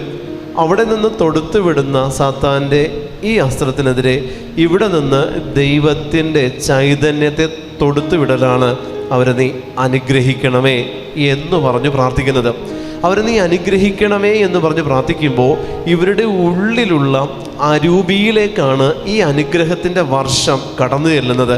കാരണം ഒരിക്കലും ഈവിൾ സ്പിരിറ്റ് അനുഗ്രഹത്തെ പ്രാപിക്കുന്നില്ല, ആഗ്രഹിക്കുന്നില്ല, കിട്ടണമെന്നില്ല. അതിനാവശ്യം ദുഷിപ്പും വെറുപ്പും വിരോധവും, അതിനാവശ്യം മാലിന്യമാണ്. ആ ഭാഗത്തേക്കാണ് ഞാൻ നിന്നെ അനുഗ്രഹിക്കുന്ന കർത്താവെ നീ അവരെ അനുഗ്രഹിക്കണമേ എന്ന് പ്രാർത്ഥിക്കുമ്പോൾ ഉള്ളിലുള്ള അരൂപിക്ക് ഏൽക്കുന്ന ഏറ്റവും വലിയ പ്രഹരമാണ്. നമ്മൾ ഏതെങ്കിലും രീതിയിലൊരു വ്യക്തിയോട് പ്രതികാരം ചെയ്യാൻ നിങ്ങൾ ആഗ്രഹിക്കുന്നുണ്ടെങ്കിൽ അവരെ നിങ്ങൾ അനുഗ്രഹിച്ച് പ്രാർത്ഥിച്ചാൽ മതി. കാരണം നമ്മുടെ പ്രതികാരം ഉള്ളിലുള്ള സാത്താൻ്റെ അരൂപിയോടാണ്, വ്യക്തിയോടല്ല നമ്മുടെ പ്രതികാരം, ഉള്ളിലുള്ള തിന്മയുടെ അരൂപികളോടാണ്. അവിടെ യേശുവിൻ്റെ നാമത്തിൽ അനുഗ്രഹിക്കണമേ എന്ന് പ്രാർത്ഥിക്കുമ്പോൾ ഉള്ളിലുള്ള ഈ സ്പിരിറ്റ് ഓട്ടോമാറ്റിക്കലി അതിനിരിക്കാൻ പറ്റത്തില്ല. അനുഗ്രഹങ്ങൾ സ്വീകരിക്കുക എന്ന് പറയുന്നത് അതിനെ സംബന്ധിച്ച് അത് വലിയൊരു പ്രഹരമേൽക്കുന്നതിന്, വലിയൊരു കൂടമെടുത്ത് എൻ്റെ ശിരസിൽ അടിക്കുന്നതിന് തുല്യമാണ്. അത്തരത്തിൽ അനുഗ്രഹിക്കണമേ എന്ന് പറഞ്ഞ് പ്രാർത്ഥിക്കുമ്പോൾ നമ്മളോട് ശത്രുതയുള്ളവർ, ഇതുപോലുള്ള കിട്ടാക്കടങ്ങൾ, നമ്മൾക്ക് നന്മ ചെയ്യാൻ അവർ വിചാരിച്ചാൽ നമുക്ക് നന്മ കിട്ടും എന്നുള്ള അവസ്ഥയിലുള്ളത്, ഇങ്ങനെയുള്ള മേഖലകളിലെല്ലാം അനുഗ്രഹിച്ച് പ്രാർത്ഥിക്കുന്ന മേഖലകളിൽ കർത്താവിൻ്റെ ശക്തി ഇറങ്ങി വരാറുണ്ട്. Amen, hallelujah. അഭിഷേകത്തോടെ ഹല്ലേലൂയ, ഹല്ലേലൂയ. നമ്മുടെ മക്കൾ നമ്മൾക്കെതിരെ തിരിയുമ്പോൾ, നമ്മുടെ ഭാര്യ നമുക്കെതിരെ തിരിയുമ്പോൾ, നമ്മുടെ ഭർത്താവ് നമുക്കെതിരെ തിരിയുമ്പോൾ, സഹോദരങ്ങളെതിരെ തിരിയുമ്പോഴെല്ലാം നിങ്ങൾ സ്വീകരിക്കേണ്ട പ്രാർത്ഥന അനുഗ്രഹിച്ച് പ്രാർത്ഥിക്കല. അവിടെ ഒരു ശത്രുതയാണ് ഉണ്ടാകേണ്ടത്, വ്യക്തിയോടല്ല, ഉള്ളിലുള്ള സ്പിരിറ്റിനോട്. ഉള്ളിലുള്ള സ്പിരിറ്റിനോട് ശത്രുത മനോഭാവം വന്നുകൊണ്ട് വ്യക്തിയെ സ്നേഹിക്കണം. പ്രിയപ്പെട്ടവരെ, ഹല്ലേലൂയ, ഹല്ലേലൂയ. ശത്രുക്കളെ സ്നേഹിക്കണം എന്ന് പറയുമ്പോൾ ശത്രുവിനെ സ്നേഹിക്കണമെന്നല്ല, ശത്രുക്കളെ സ്നേഹിക്കണമെന്നുള്ളതാണ്. ശത്രുക്കൾ ഒന്നിൽ കൂടുതലാണ്. അപ്പോൾ ഒരു വ്യക്തിയിൽ നിന്ന് എന്നിലേക്ക് കടന്നു വരുന്ന തിന്മകളുടെ എണ്ണം അനുസരിച്ച് ആ ശത്രുത നിലനിർത്തിക്കൊണ്ട് വ്യക്തിയെ നമ്മൾ സ്നേഹിക്കുക. അവിടെയാണ് അനുഗ്രഹങ്ങൾ കടന്നു ചെല്ലുന്ന പ്രാർത്ഥന ചെല്ലുന്നിടത്ത് സാത്താന് ഇരിക്കാൻ പറ്റത്തില്ല. നമ്മളും പ്രാർത്ഥിക്കുമ്പോഴും ഞാൻ ഈ പാപിയായി, ഞാനൊരു ലിറ്റനി ഞാൻ എനിക്ക് വേണ്ടിയിട്ട് ഞാൻ തന്നെ എഴുതിയതുകൊണ്ട്, ഞാൻ തന്നെ എഴുതി പരിശുദ്ധാത്മാവ് വെളിപ്പെടുത്തിയിട്ട് ഞാൻ തന്നെ എഴുതി വെച്ചതാണ്. എനിക്ക് വേണ്ടി മാത്രം ഞാൻ പ്രാർത്ഥിക്കുന്ന ഒരു ലിറ്റനിയുണ്ട്. അതിനകത്ത് ഇപ്രകാരമാണ് ഞാനത് പ്രാർത്ഥിക്കുന്നത്: പിതാവും പുത്രനും പരിശുദ്ധാത്മാവുമായ ത്രിയേക ദൈവമേ, പാപിയായ ഞാൻ നിന്നെ ആരാധിക്കുന്നു, എന്നെ അനുഗ്രഹിക്കണമേ. വീണ്ടും പിതാവും പുത്രനും പരിശുദ്ധാത്മാവുമായ ത്രിയേക ദൈവമേ, അഹങ്കാരിയായ ഞാൻ നിന്നെ ആരാധിക്കുന്നു, എന്നെ അനുഗ്രഹിക്കണമേ.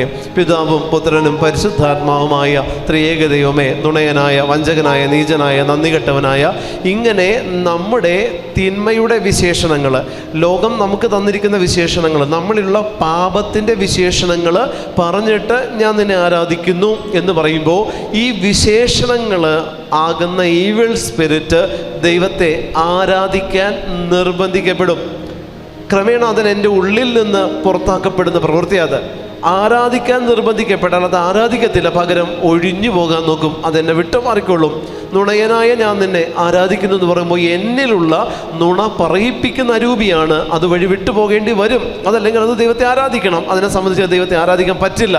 പരിശുദ്ധാത്മാവ് ഇങ്ങനെ വെളിപ്പെടുത്തി തന്നു. ഇപ്പോൾ നമ്മൾ പരിശുദ്ധ അമ്മയുടെ, വിശുദ്ധ യോസേപ്പ് പിതാവിൻ്റെ, സകല വിശുദ്ധരുടെയൊക്കെ ലിറ്റനി എടുത്ത് നമ്മൾ പ്രാർത്ഥിക്കുമ്പോൾ അമ്മയെക്കുറിച്ചുള്ള വിശേഷണങ്ങൾ പറഞ്ഞിട്ട് നമ്മൾ പറയുന്നത് എനിക്ക് വേണ്ടി, ഞങ്ങൾക്ക് വേണ്ടി അപേക്ഷിക്കണമേ എന്നുള്ളതാണെങ്കിൽ, ഈ ലിറ്റനിയിൽ പരിശുദ്ധാത്മാവ് എന്നോട് പറഞ്ഞത് നിൻ്റെ മോശമായിട്ടുള്ള വിശേഷണങ്ങൾ പറഞ്ഞ് നീ നിന്നെ തന്നെ ദൈവത്തിന് കാഴ്ചവെക്കാനാണ്. നിൻ്റെ പാപാവസ്ഥകൾ പറഞ്ഞ് ആ പാപാവസ്ഥയിലായിരിക്കുന്ന ഞാൻ നിന്നെ ആരാധിക്കുന്നു. ഇങ്ങനെ ഞാൻ പറഞ്ഞ് ആരാധിക്കാൻ തുടങ്ങിയപ്പോൾ വന്ന വ്യത്യാസങ്ങളുണ്ട് പ്രിയപ്പെട്ടവരെ. കുറേ രോഗത്തിൻ്റെ കെട്ടുകൾ, കാരണം എന്നിലുള്ള ഈ പാപത്തിൻ്റെ ശീലങ്ങൾ എനിക്ക് തന്ന കുറേ രോഗത്തിൻ്റെ കെട്ടുകൾ, തലമുറ വഴിയുള്ള ചില കെട്ടുകളൊക്കെ കർത്താവായ യേശുവിൻ്റെ നാമത്തിൽ ഇത്തരത്തിൽ ത്രിയേക ദൈവത്തിനൊരു ലിറ്റനിയായിട്ട് ഞാൻ സമർപ്പിച്ചപ്പോൾ എന്നിൽ നിന്ന് ഈ കെട്ടുകൾ അഴിയപ്പെടുന്നത് എനിക്ക് മനസ്സിലാക്കാൻ തുടങ്ങി.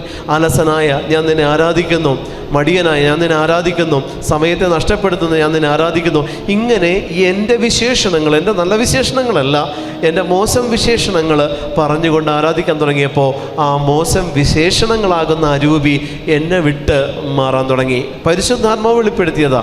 പ്രിയമുള്ളവരെ, ഇത് ചെയ്ത് പ്രാർത്ഥിച്ചപ്പോൾ ഇത്രയേറെ വിടുതലുകൾ പരിശുദ്ധാത്മാവ് തന്നെന്നറിയോ? നമ്മളിലുള്ള ചില കെട്ടുകൾ, വെറുപ്പിൻ്റെ മേഖലകൾ, ചില അസ്വസ്ഥതകൾ, ഇതെല്ലാം നമ്മൾ ഏറ്റു പറഞ്ഞ് ആരാധിക്കണം ദൈവത്തെ. എൻ്റെ പ്രാർത്ഥിക്കാത്ത എൻ്റെ മകനോട് ചേർന്ന് ഞാൻ നിന്നെ ആരാധിക്കുന്നു. ഡ്രഗ് എടുക്കുന്ന എൻ്റെ മകളോട് ചേർന്ന് ഞാൻ നിന്നെ ആരാധിക്കുന്നു. അനുസരണമില്ലാത്ത എൻ്റെ കുടുംബാംഗങ്ങളോട് ചേർന്ന് ഞാൻ നിന്നെ ആരാധിക്കുന്നു. വെച്ചുപൂജ നടന്ന ഈ ഭൂമിയോട് ചേർന്ന് ഞാൻ നിന്നെ ആരാധിക്കുന്നു. ഒന്നാം പ്രമാണം ലംഘിച്ച തലമുറയോട് ചേർന്ന് ഞാൻ നിന്നെ ആരാധിക്കുന്നു. ഇങ്ങനെയുള്ള നമ്മൾക്കെതിരെ സാത്താൻ അധികാരമായിട്ട് നമുക്ക് തന്നിരിക്കുന്ന അവസ്ഥകൾ പറഞ്ഞ് ദൈവത്തെ ആരാധിക്കുമെങ്കിൽ ആ അധികാരമായിട്ട് അവൻ വെച്ചിരിക്കുന്ന ആ അവസ്ഥകളിൽ നിന്ന് അവന് ക്രമേണ വിട്ടുമാറേണ്ടി വരും. അവനവിടെ ഇരിക്കാൻ പറ്റാത്ത അവസ്ഥ വരും. അവിടെ ദൈവത്തിൻ്റെ പരിശുദ്ധാത്മാവ് ഇറങ്ങി വരും. ചില ഭൂമികൾ നമുക്കറിയാം, ഇതുപോലെ അമ്പലത്തിന് പ്രതിഷ്ഠിക്കപ്പെട്ടത് ദേവസ്വം വക ഭൂമികൾ, മനവക ഭൂമികൾ, ചില കാവ് പോലുള്ള അസ്വസ്ഥകളുണ്ടായിരുന്ന ഭൂമികൾ. ഈ ഭൂമികളിലൊക്കെ ഇത്തരത്തിലുള്ള ചില കെട്ടുകളുണ്ടെങ്കിൽ പ്രിയപ്പെട്ട ദൈവജനമേ, ഈ കെട്ടുകൾ അഴിയപ്പെടാൻ നമ്മൾ ആഗ്രഹിക്കുന്നുണ്ടെങ്കിൽ ഈ ഭൂമിയോട് ചേർന്ന് ഞാൻ നിന്നെ ആരാധിക്കുന്നു. മറ്റ് വിഗ്രഹങ്ങൾക്ക് അർപ്പിച്ച ഈ ഭൂമിയോട് ചേർന്ന് ഞാൻ നിന്നെ ആരാധിക്കുന്നു. ഇവിടെ ഇത്തരത്തിൽ തിന്മ നടന്ന, അബോഷൻ നടന്ന ഈ വീടിനോട് ചേർന്ന് ഞാൻ നിന്നെ ആരാധിക്കുന്നു. ഇത്തരത്തിൽ ഭ്രൂണഹത്യ ചെയ്ത, ഈ പാപം ചെയ്ത, ഈ വ്യഭിചാരം ചെയ്ത, ഈ തിന്മ ചെയ്ത, ഈ സ്വയംഭോഗം ചെയ്ത ഈ ഭവനത്തോട്, ഈ ഭൂമിയോട്, ഞാനായിരിക്കുന്ന ഈ അവസ്ഥയോട് ചേർന്ന് ഞാൻ നിന്നെ ആരാധിക്കുന്നു. നമ്മുടെ കുറവുകൾ എടുത്തു പറഞ്ഞ് ദൈവത്തെ ആരാധിക്കണം. അപ്പോൾ ആ കുറവുകളെ നമ്മൾക്ക് തന്ന സാത്താൻ്റെ അരൂപി ആ കുറവുകളോട് കൂടെ നമ്മളെ വിട്ടുമാറും. നമ്മൾ പൂർണ്ണതയിലേക്ക് നടന്നെടുക്കാനുള്ള വഴിയാണ് അവിടെ യേശുവിൻ്റെ നാമത്തിൽ നമുക്ക് തുറന്ന് കിട്ടുന്നത്. Amen. Hallelujah, hallelujah, hallelujah, hallelujah. ഇത്തരത്തിൽ ദൈവത്തെ ആരാധിക്കാനായിട്ട് നമ്മൾ ശ്രമിക്കുമ്പോൾ നമ്മുടെ ഉള്ളിൽ നമ്മളൊരു ക്രിസ്തു അനുഭവത്തിലേക്ക് വരിക. ക്രിസ്തു എന്ന് പറഞ്ഞാൽ അതിൽ പൂർണ്ണതയാണുള്ളത്. ക്രിസ്തുവിൽ അപൂർണതയില്ല, ക്രിസ്തുവിൽ ഒരു കുറ്റമില്ല. പക്ഷേ നമ്മളിൽ ഇതെല്ലാം ഉണ്ട്. അപൂർണതയും കുറ്റവും ദുരിതവും മാത്രമേ നമ്മളിലുള്ളൂവെങ്കിൽ പ്രിയപ്പെട്ടവരെ, നമ്മുടെ കുറ്റവും കുറവുകളും അപൂർണതകളും ഏറ്റുപറഞ്ഞ് ദൈവത്തെ നമ്മൾ ആരാധിക്കാൻ മനസ്സ് കാണിച്ചാൽ അത് നമുക്ക് തന്ന സാത്താൻ നമ്മളെ വിട്ടുമാറും. നമ്മൾ ഹെൽത്തി ആകും. സ്പിരിച്വലി നമ്മൾ ഹെൽത്തി ആയിക്കൊണ്ടിരിക്കും. ചില അസ്വസ്ഥതകൾ വിട്ടുമാറും.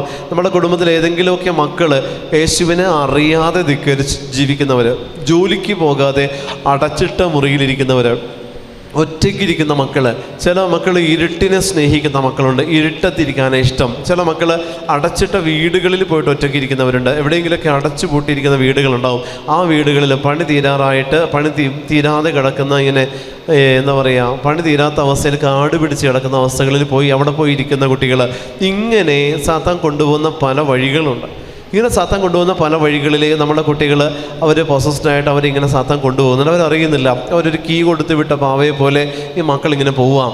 ഇത്തരത്തിലുള്ള തിന്മയുടെ കെട്ടുകളൊക്കെ ഉണ്ടെങ്കിൽ നിങ്ങൾ എപ്പോഴും ആരാധിക്കുമ്പോൾ, പ്രാർത്ഥിക്കുന്ന നിങ്ങളാണെങ്കിൽ നിങ്ങൾ ആരാധിക്കുമ്പോൾ, കർത്താവേ, എൻ്റെ ഈ അവസ്ഥയിലായിരിക്കുന്ന മകനോട് ചേർന്ന് ഞാൻ നിന്നെ ആരാധിക്കുന്നു. അവൻ ദൈവത്തെ ആരാധിക്കാത്തവനാ. പക്ഷെ അമ്മയ്ക്ക് അവനോട് ചേർന്ന് ദൈവത്തെ ആരാധിക്കുമ്പോൾ അവനിലുള്ള കെട്ട് സ്വാഭാവികമായിട്ട് അത് ഉറക്കെ പറഞ്ഞ് നിങ്ങൾ ആരാധിക്കണം. മനസ്സിലല്ല, ഉറക്കെ പറഞ്ഞ് നിങ്ങൾ ആരാധിക്കുമ്പോൾ അവനിലുള്ള കെട്ടുകൾ ക്രമേണ ദിവസങ്ങൾ കൊണ്ട്, ആഴ്ചകൾ കൊണ്ട്, മാസങ്ങൾ കൊണ്ട് അഴിയപ്പെട്ടു തുടങ്ങും. പ്രിയപ്പെട്ടവരെ, കുടുംബത്തിൽ ആരെങ്കിലുമൊക്കെ ഇത്തരത്തിൽ അടച്ചുപൂട്ടി മറ്റ് ദുരിതത്തിന് പുറകെയാണെന്നുണ്ടെങ്കിൽ നിങ്ങൾ അവരെക്കുറിച്ച് ഓർത്ത് നിങ്ങളുടെ ജീവിതം നഷ്ടപ്പെടുത്തി കളയേണ്ട.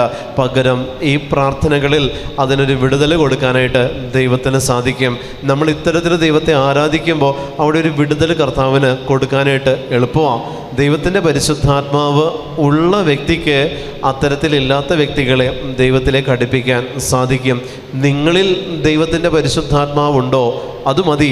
നിങ്ങളുടെ കുടുംബത്തിൽ ബാക്കിയുള്ളതെല്ലാം സാത്താൻ്റെ പുറകെയാണെങ്കിലും നിങ്ങളിൽ ദൈവത്തിൻ്റെ പരിശുദ്ധാത്മാവുണ്ടെങ്കിൽ നിങ്ങൾ മതി. നിങ്ങളുടെ കുടുംബത്തിൻ്റെ മൊത്തത്തിലുള്ള ബാക്കിയുള്ള ആത്മാക്കളെ ദൈവത്തിലേക്ക് നേടിക്കൊടുക്കാൻ നിങ്ങൾ ഒരെണ്ണം മതി.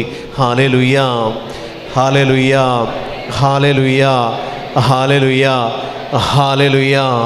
നിങ്ങളൊരെണ്ണം മതി. പ്രിയപ്പെട്ടവരെ, നമ്മൾ എല്ലാ വീടുകളിലും എല്ലാം സാത്താൻ്റെ അധീനതയിലേക്ക് പോകാൻ തമ്പുരാൻ അനുവദിക്കത്തില്ല. ഒരെണ്ണത്തിനെ കർത്താവ് എല്ലായിടത്തും പ്രാർത്ഥനയുടെ ഒരു വ്യക്തിത്വമായിട്ട് എല്ലാ വീടുകളിലും ഒരെണ്ണത്തിനെ മാറ്റിയിടും.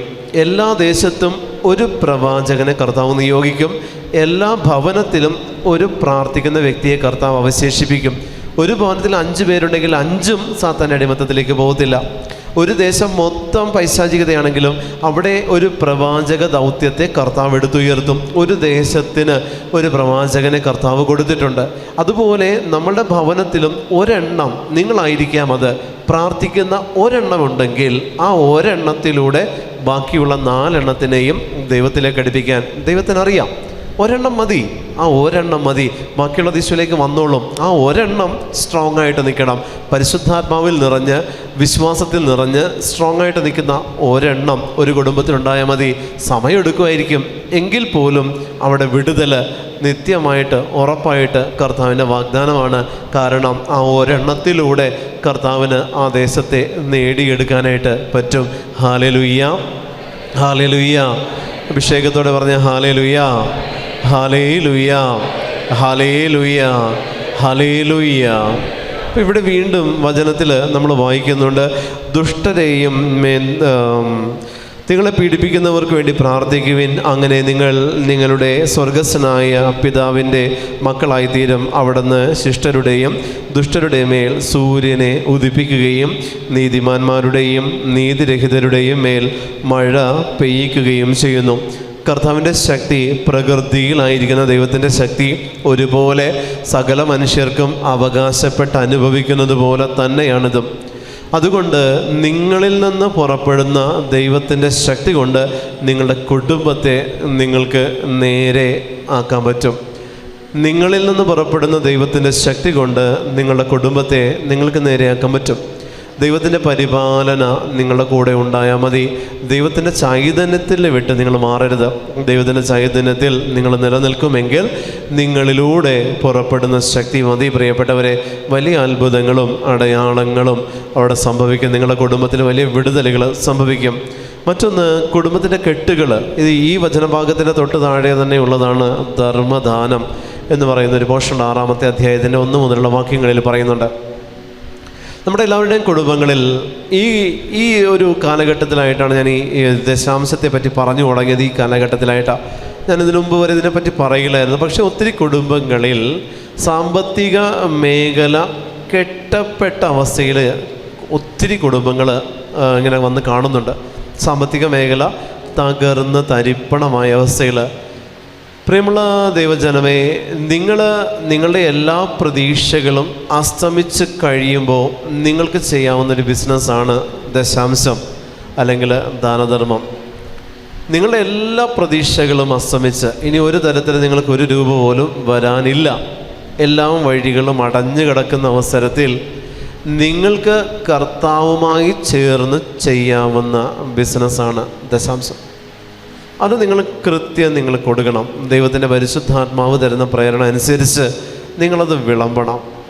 നിങ്ങൾക്ക് വിളമ്പാവുന്ന സ്വർഗത്തിൻ്റെ നിധി, ഭൗതികതയിൽ നിങ്ങൾക്ക് വിളമ്പാവുന്ന സ്വർഗത്തിൻ്റെ നിധിയാണ് ദശാംശം. അത് നിങ്ങൾ കൃത്യമായിട്ട് കൊടുക്കുമെങ്കിൽ അത് കൊടുക്കുന്ന കുടുംബങ്ങളെ തമ്പുരാൻ ഒരു കാലത്തും കൈവിടുകയില്ല. അത് കൊടുക്കുന്ന വ്യക്തിത്വങ്ങൾ ഒരിക്കലും നശിച്ച് പോവുകയുമില്ല. ദശാംശം കൊടുത്തിട്ട് ഒരു കുടുംബവും മുടിഞ്ഞു പോയിട്ടുമില്ല. ദശാംശം കൊടുക്കുന്ന ഒരു കുടുംബവും അനുഗ്രഹിക്കപ്പെടാതിരുന്നിട്ടുമില്ല. ദശാംശം 4 തരത്തിലാണ് നമ്മൾ കൊടുക്കുന്നത്. അതിലൊന്ന് പദവാരമാണ്, പള്ളിക്ക് നമ്മൾ കൊടുക്കുന്നത്. രണ്ടാമത്തേത് സ്വസ്ത്രക്കാഴ്ചയാണ്, ധ്യാനങ്ങൾക്ക് നമ്മൾ കൊടുക്കുന്നത്. മൂന്നാമത്തേത് ദശാംശമാണ്, നമ്മൾ നേരത്തെ പറഞ്ഞത് 10-ൽ 1 അംശം ദൈവത്തിന് കൊടുക്കുന്നത്. 4-ാമത്തേതാണ് ധർമ്മദാനം അല്ലെങ്കിൽ ദാനം കൊടുക്കുന്നത്. ഇത് 4 അവസ്ഥകളിലാണ് ദൈവത്തിൻ്റെ നാമത്തിൽ നമ്മളിലുള്ളത് മറ്റുള്ളവർക്ക് ലഭിക്കുന്നത്. ഈ 4 അവസ്ഥകളിലാണ്. അതിൽ ഒന്നാമത്തേത് പദവാരം എന്ന് പറയുന്ന അവസ്ഥ, രണ്ടാമത്തേത് സ്വസ്ത്രക്കാഴ്ച, മൂന്നാമത്തേത് ദശാംശം, 4-ാമത്തേത് ദാനധർമ്മം. ഇതിൽ ഓരോന്നിനും ഓരോ കൃപകളാണ് സ്വർഗം നമുക്ക് തരുന്നത്. ഓരോന്നിലും ഓരോ കൃപകളും അറിഞ്ഞിരിക്കുന്നുണ്ട്. ഇത് 4ഉം ഒരു വ്യക്തിക്ക് ദൈവത്തോട് ചേർന്ന് ചെയ്യാവുന്ന ഒരു ബിസിനസ്സാണത്. ഭൗതികതയിൽ ദൈവത്തോട്, ആത്മീയതയിൽ നമ്മളോട് നമുക്ക് ചെയ്യാവുന്ന ഒരു ബിസിനസ്സാണിത്. ഈ ബിസിനസ് ചെയ്യുന്ന വ്യക്തിക്ക് സമ്പത്ത്, ഭൗതികതയിലും ആത്മീയതയിലുമുള്ള സമ്പത്ത് കുമിഞ്ഞുകൂടും. Hallelujah, hallelujah, hallelujah. ഭൗതികതയിലും ആത്മീയതയിലുമുള്ള സമ്പത്ത് വർദ്ധിക്കണമെങ്കിൽ ദശാംശം എന്ന് പറയുന്ന ബിസിനസ് ചെയ്യണം. അതാണ് വിധവയുടെ ചില്ലിക്കാസിൻ്റെ ബിസിനസ് ചെയ്തത് നമ്മൾ കാണുന്നുണ്ട്. സറപ്തായിലെ വിധവയ്ക്ക് ഏലിയ പ്രവാചകനോട് ചേർന്ന് ഏലിയ അവിടെ ഒരു ബിസിനസ് സ്റ്റാർട്ട് ചെയ്ത് നമ്മൾ കണ്ടു. അവളുടെ കലത്തിലെ മാവ് പറ്റിയില്ല. ഇതെല്ലാം ഒരു തരത്തിൽ അല്ലെങ്കിൽ മറ്റൊരു തരത്തിൽ ബിസിനസ്സാണ്. നല്ല കള്ളൻ അതുവരെ കിട്ടിയ സകല ബിസിനസ് നിർത്തിയിട്ട് കർത്താവിനോട് ചേർന്നൊരു ബിസിനസ് സ്റ്റാർട്ട് ചെയ്തു. ഇന്ന് നീ നിൻ്റെ രാജ്യത്ത് പ്രവേശിക്കുമ്പോൾ എന്നെക്കൂടി ഓർക്കണം. ഒരു പുതിയ ബിസിനസ് സംരംഭമാണത്. കർത്താവ് അതുവരെ ഉണ്ടായിരുന്ന അവൻ്റെ അവസ്ഥയിൽ നിന്ന് ലോകത്തെ വിട്ട് കർത്താവുമായിട്ട് അവനൊരു എഗ്രിമെൻ്റ് സൈൻ ചെയ്യുന്നത്. ഇതെല്ലാം ദശാംശത്തിൻ്റെ, ദാനധർമ്മത്തിൻ്റെ, സ്വസ്ത്ര കാഴ്ചയുടെ, പദവാരത്തിൻ്റെ ഒക്കെ അവസ്ഥകളാണ്. പദവാരം എന്ന് പറയും നമുക്കറിയാം, പാതിരിക്കുള്ളതാണ്. വാരത്തിൽ പാതിരിക്ക്, അതായത് ആഴ്ചയിലൊരിക്കലും നിങ്ങൾ പള്ളിയിൽ നേർച്ചയിടുന്നുണ്ട്. അത് നിങ്ങൾ കൊടുക്കുന്ന രീതി അനുസരിച്ച് നിങ്ങളുടെ കുടുംബത്തിലേക്ക് കൗദാശിക ജീവിതം മേൽക്കോയ്മ നേടും. നിങ്ങളുടെ കുടുംബത്തിൽ കൗദാശിക ജീവിതം വിട്ട് നമ്മുടെ മക്കൾ ഒരിക്കലും വഴി തെറ്റിപ്പോകാതിരിക്കാൻ നിങ്ങൾ പദവാരം നിങ്ങൾ കൊടുത്തിട്ടുണ്ടാകണം. രണ്ടാമത്തേത് ഞാൻ പറഞ്ഞില്ല, സ്വസ്ത്ര കാഴ്ച കൊടുക്കുമ്പോൾ അത് ധ്യാനങ്ങൾക്കും ധ്യാന അവസരങ്ങൾക്കും ധ്യാന കേന്ദ്രങ്ങൾക്കുമായിട്ട് നിങ്ങൾക്ക് കൊടുക്കാവുന്ന വിഹിതമാണ്. അത് കൊടുക്കുമ്പോൾ ദൈവത്തെ മഹത്വപ്പെടുത്തി സ്വസ്ത്രം ചെയ്ത് കൊടുക്കുന്ന പൈസയാണ്. അത് മറ്റൊരിടത്ത് നിങ്ങൾക്ക് അങ്ങനെ ഒരു തരത്തിൽ നിങ്ങൾക്ക് സ്വസ്ത്ര കാഴ്ചയായിട്ട് കൊടുക്കാൻ പറ്റത്തില്ല. അത് ധ്യാന കേന്ദ്രങ്ങൾക്കുള്ളതാണ്. ധ്യാന കേന്ദ്രങ്ങൾക്ക് നിങ്ങൾ സ്വസ്ത്ര കാഴ്ചയായിട്ട് കൊടുക്കുമ്പോൾ നിങ്ങളുടെ കുടുംബത്തിൽ വരദാന വളർച്ച കർത്താവ് ഫലം ചൂടും. വരദാന വളർച്ചയിൽ നിങ്ങളുടെ കുടുംബം നിൽക്കും. നിങ്ങളുടെ കുടുംബത്തിൽ നിന്ന് ഇത്തരത്തിൽ കർത്താവിന് വേണ്ടി വേല ചെയ്യുന്ന ആത്മാക്കളെ കർത്താവ് എടുത്തുയർത്തുന്നത് സ്വസ്ത്ര കാഴ്ചയില്ല.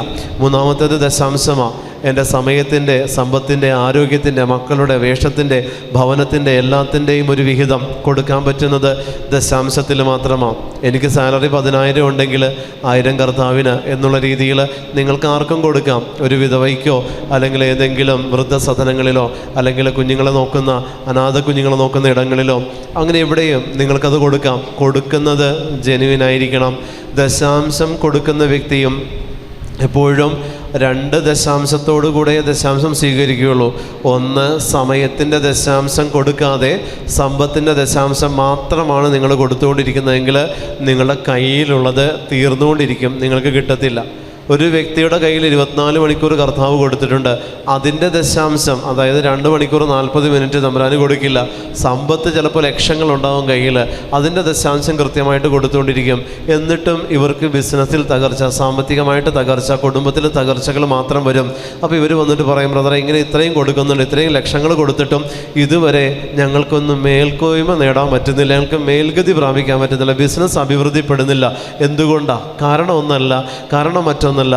ദശാംശം കൊടുക്കുന്ന വ്യക്തി സമയത്തിൻ്റെ ദശാംശം പ്ലസ് സമ്പത്തിൻ്റെ ദശാംശം കൊടുത്താലേ നിങ്ങൾക്കതിൽ നിന്ന് വിഹിതം തിരിച്ച് കിട്ടുകയുള്ളൂ. Hallelujah, hallelujah.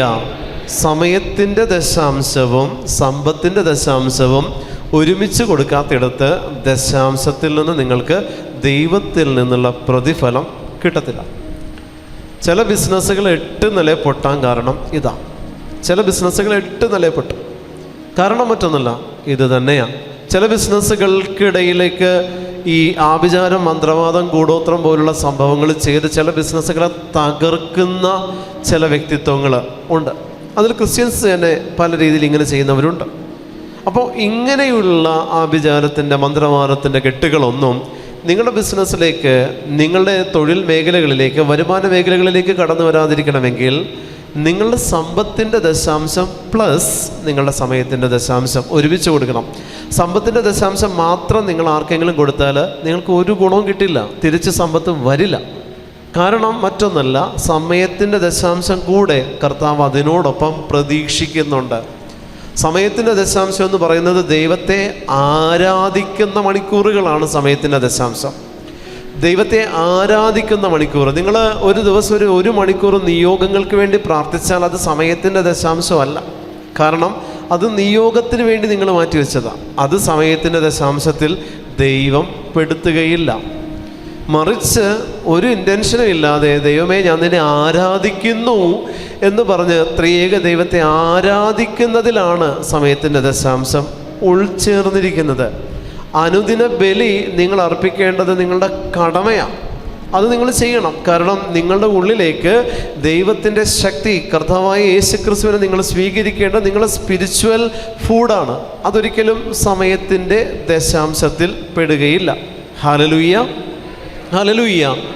നിങ്ങളുടെ ആത്മീയ ഭക്ഷണം നിങ്ങൾ സ്വീകരിക്കുന്നത് ഒരിക്കലും സമയത്തിൻ്റെ ദശാംശത്തിൽ പെടുത്തരുത്. നിങ്ങളുടെ കുടുംബ പ്രാർത്ഥന ഒരിക്കലും സമയത്തിൻ്റെ ദശാംശത്തിൽ പെടുത്തരുത്. കാരണം കുടുംബ പ്രാർത്ഥന കുടുംബത്തിൻ്റെ നിലനിൽപ്പിന്, സാത്താനിൽ നിന്നുള്ള സംരക്ഷണത്തിന് വേണ്ടിയിട്ട് കർത്താവ് കുടുംബത്തിൻ്റെ കെട്ടുറപ്പിന്, കുടുംബ അംഗങ്ങൾ തമ്മിലുള്ള ഒരു ആത്മീയ ബന്ധത്തിൻ്റെ ഉറപ്പിന് വേണ്ടിയിട്ട് കർത്താവ് തന്നിരിക്കുന്ന കുടുംബ പ്രാർത്ഥന. വ്യക്തിപരമായി നീ ദൈവത്തെ ഒരു ദിവസം ആരാധിക്കുന്ന സമയമാണ് സമയത്തിൻ്റെ ദശാംശം. വ്യക്തിപരമായി ഒരു ദിവസം നീ ദൈവത്തെ ആരാധിക്കുവാൻ ഒരു 2 മണിക്കൂർ 40 മിനിറ്റ് ഈശോയ്ക്ക് നീ കൊടുത്തിട്ടുണ്ടോ? അതാണ് സമയത്തിൻ്റെ ദശാംശം. Hallelujah, hallelujah. ഈ സമയത്തിൻ്റെ ദശാംശവും നിങ്ങളുടെ സമ്പത്തിൻ്റെ വിഹിതവും കൃത്യം ദൈവത്തിൻ്റെ കയ്യിൽ 10-1 കിട്ടുമെങ്കിൽ കർത്താവ് 100 മടങ്ങ് നിനക്ക് തിരിച്ചു തരും. അമർത്തി കുലുക്കി നിറച്ചളന്ന് നിൻ്റെ മടിയിൽ, അതായത് നീ ആയിരിക്കുന്ന അവസ്ഥയാണ് നിൻ്റെ മടിയിൽ എന്ന് പറയുന്നത്, നീ ആയിരിക്കുന്ന അവസ്ഥയിൽ നിനക്ക് ഇട്ടുതരും. Hallelujah, hallelujah. ഈ മടിയിലേക്ക് ഇട്ടുതരുന്നത് തന്നെയാണ് ധനവാന്റെയും ലാസറിൻ്റെയും ഉപമയിൽ ലാസർ ആയിരിക്കുന്ന അവസ്ഥ എന്ന് പറയുന്നതും ഇതേ മടിയിൽ തന്നെയാണ്. അബ്രഹാത്തിൻ്റെ മടിയിൽ എന്നാണ് പറയുന്നത് ലാസറിനെ കുറിച്ച്. അത് ഒരു പ്രതീകാത്മകമായിട്ട് നമ്മളങ്ങനെ പറയുന്നുണ്ടെങ്കിൽ വിശ്വാസത്തിൻ്റെ മടിത്തട്ടിൽ എന്നുള്ളത് മറ്റൊരു വശമാണ്. അത് വിശ്വാസികളുടെ പിതാവ്. അപ്പോൾ വിശ്വാസത്തിൻ്റെ മടിത്തട്ടിൽ ലാസർ എത്തി എന്നുള്ളതാണ്. ഭൂമിയിലെ സഹനത്തെ കർത്താവ് വിശ്വാസം അധികരിക്കാനായിട്ട് കർത്താവ് കൂട്ടിച്ചേർത്തു എന്നുള്ളതും. പ്രിയമുള്ള ദൈവജനമേ, അതുകൊണ്ട് നിങ്ങളുടെ ജീവിതത്തിൽ ഇത്തരത്തിൽ നിങ്ങൾ ദശാംശം കൊടുക്കുമെങ്കിൽ ഭൗതികതയിലും ആത്മീയതയിലും നിങ്ങൾക്ക് സമയനഷ്ടം വരില്ല. ചില ബിസിനസ് തുടങ്ങി കുറേ നാൾ അതിനുവേണ്ടി അധ്വാനിച്ചു, അത്രയും വർഷം പോയി, അവസാനം അത് ഇട്ട് കളഞ്ഞു. ദശാംശം കറക്റ്റ് അല്ലാത്തതുകൊണ്ടാണ്. ദശാംശം കറക്റ്റ് അല്ലാത്തതുകൊണ്ടാണ്. ചില ബിസിനസ്, ചില ജോലിക്ക് പോകും, ജോലിയിൽ ജോയിൻ ചെയ്യും, കുറച്ച് നാളൊരു 3-4 മാസം പോകും, അവിടെ നിന്ന് വിട്ട് തിരിച്ചു പോരും, അടുത്ത ജോലിക്ക് വേണ്ടി ട്രൈ ചെയ്യും, അവിടെ നിന്ന് വിട്ട് തിരിച്ചു പോരും. ഇങ്ങനെ ഒരു സ്ഥലത്തും സ്ഥിരത കിട്ടത്തില്ല. ദശാംശം കറക്റ്റ് അല്ലാത്തതുകൊണ്ടാണ്. സമയത്തിൻ്റെയും സമ്പത്തിൻ്റെയും ഒരുപോലെ കിട്ടാത്തത് കൊണ്ടാണ്. ദൈവത്തിന് ഒരുപോലെ കിട്ടണം. ചില സ്ഥലങ്ങളിൽ ചില കോഴ്സ് എടുത്ത് പഠിക്കാൻ നിങ്ങൾ ആഗ്രഹിക്കും, പക്ഷെ പഠിച്ച് പകുതി എത്തുമ്പോൾ അത് നിങ്ങൾ ഡ്രോപ്പ് ചെയ്യും. ദശാംശം കിട്ടുന്നില്ല. സമയത്തിൻ്റെ ദശാംശം കൊടുക്കണം. ഇങ്ങനെ ദൈവത്തിന് കൊടുക്കേണ്ട വിഹിതം ദൈവത്തിന് കൊടുത്തേ പറ്റുകയുള്ളൂ. ഹല്ലേലൂയ. ദശാംശത്തിൻ്റെ തലം ഇരിക്കുന്നത് ഓരോ പ്രായത്തിൻ്റെ ഓരോ കാലഘട്ടത്തിനനുസരിച്ചാണ് ദശാംശത്തിൻ്റെ തലം ഇരിക്കുന്നത്. ഒരു കുഞ്ഞ് ഒരു പക്വത എത്തി അത് ജോലിയിലേക്ക് പ്രവേശിക്കുന്നത് വരെ ഈ കുഞ്ഞിനെ സംബന്ധിച്ച് സമ്പത്തിൻ്റെ ദശാംശം കൊടുക്കാനായിട്ട് അതിന് പറ്റില്ല. അങ്ങനെയുള്ളപ്പോൾ അതിൻ്റെ പ്രാർത്ഥനയുടെ ദശാംശം തമ്പുരാന് കൊടുക്കാൻ മാതാപിതാക്കൾ ആ കുഞ്ഞിനെ പഠിപ്പിക്കണം. സമയത്തിൻ്റെ ദശാംശം തമ്പുരാന് കൊടുക്കാൻ മാതാപിതാക്കൾ ആ കുഞ്ഞിനെ പഠിപ്പിക്കണം. ഇത് ജോലിയിൽ പ്രവേശിച്ചത് മുതൽ ഇങ്ങോട്ട്, പിന്നീട് അങ്ങോട്ട് ജോലിക്ക് കയറിക്കഴിയുമ്പോൾ സമ്പത്തിൻ്റെ ദശാംശവും ആദ്യം ഉണ്ടായിരുന്ന സമയത്തിൻ്റെ ദശാംശവും ഒരുമിച്ച് പിന്നീട് ഈ കുട്ടിയായിരുന്ന യുവാവ് പിന്നീട് കൊടുക്കുക, യേശുവിന് കൊടുക്കുക. പിന്നീട് ജോലിയിൽ നിന്ന് വിരമിക്കുന്ന ഒരു കാലഘട്ടമുണ്ട്. ജോലിയിൽ നിന്ന് വിരമിച്ച് മക്കൾ ജോലിക്കാരാകുന്ന കാലഘട്ടത്തിൽ ആ കുടുംബം പിന്നെ മക്കളുടെ ദശാംശം തമ്പുരാന് കൊടുക്കുന്നൊരവസ്ഥയുണ്ട്. വീണ്ടും പിന്നീട് ഇങ്ങോട്ട് ആദ്യത്തെ അവസ്ഥയിലേക്ക് ഈ ജോലിയിലായിരുന്ന പേഴ്സൺ പിന്നീട് പ്രവേശിക്കുക. വാർദ്ധക്യത്തിൽ കയ്യിൽ കാശില്ലാത്തപ്പോഴും പ്രാർത്ഥനയുടെ ദശാംശം, മക്കൾക്ക് വേണ്ടി പ്രാർത്ഥിക്കുന്ന ദശാംശത്തിൽ പെടില്ല. ഒരു പരിചയമില്ലാത്ത അനേകം നഷ്ടപ്പെട്ടുകൊണ്ടിരിക്കുന്ന ആത്മാക്കൾക്ക് വേണ്ടി പ്രാർത്ഥിച്ചുകൊണ്ട് സമയത്തിൻ്റെ പ്രാർത്ഥനയുടെ വിഹിതം തമ്പുരാന് കൈമാറിക്കൊണ്ടിരിക്കേണ്ട കാലഘട്ടമുണ്ട്. അങ്ങനെ ഓരോ കാലഘട്ടത്തിനനുസരിച്ച് ദശാംശത്തിൻ്റെ തലത്തിലും മാറ്റം വന്നുകൊണ്ടിരിക്കും. ദശാംശം എന്ന് പറയുമ്പോൾ നമ്മളെല്ലാവരും വിചാരിക്കും പൈസ കൊടുത്തുകൊണ്ടിരിക്കണം എന്നുള്ളതാണെന്ന്. അല്ല, അതിനപ്പുറത്തേക്ക് പൈസയേക്കാൾ ഉപരിയായിട്ട് നിങ്ങളുടെ ആരോഗ്യത്തിൻ്റെ ദശാംശം, കരങ്ങളടിച്ച് ദൈവത്തെ സ്തുതിച്ച് പ്രാർത്ഥിക്കണം. തുള്ളിച്ചാടി ഒറ്റയ്ക്ക് നിങ്ങൾ വീട്ടിലായിരിക്കുമ്പോൾ മുറി അടച്ച് തുള്ളിച്ചാടി ദൈവത്തെ ആരാധിച്ച് കരങ്ങളടിച്ച് പാടി ദൈവത്തെ മഹത്വപ്പെടുത്തണം. ഇതെല്ലാം നിങ്ങൾ ആരോഗ്യത്തിൻ്റെ ദശാംശം ദൈവത്തിന് കൊടുക്കുക. മാരക രോഗങ്ങൾ നിങ്ങളുടെ ശരീരത്തിൽ ഉണ്ടാവില്ല പ്രിയപ്പെട്ടവരെ.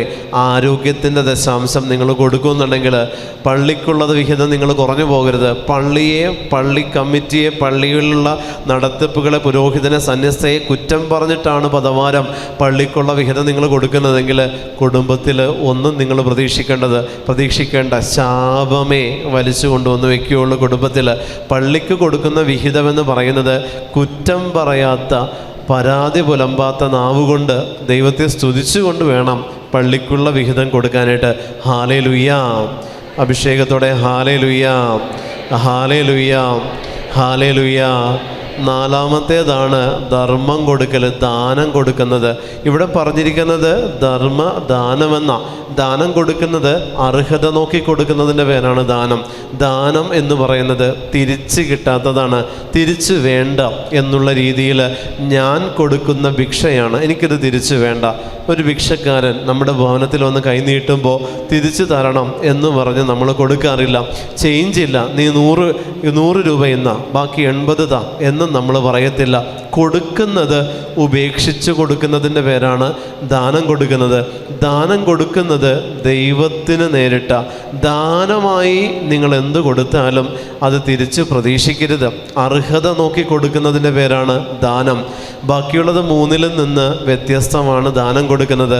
അത് ധർമ്മദാനമാണ്, തിരിച്ച് പ്രതീക്ഷിക്കരുത്.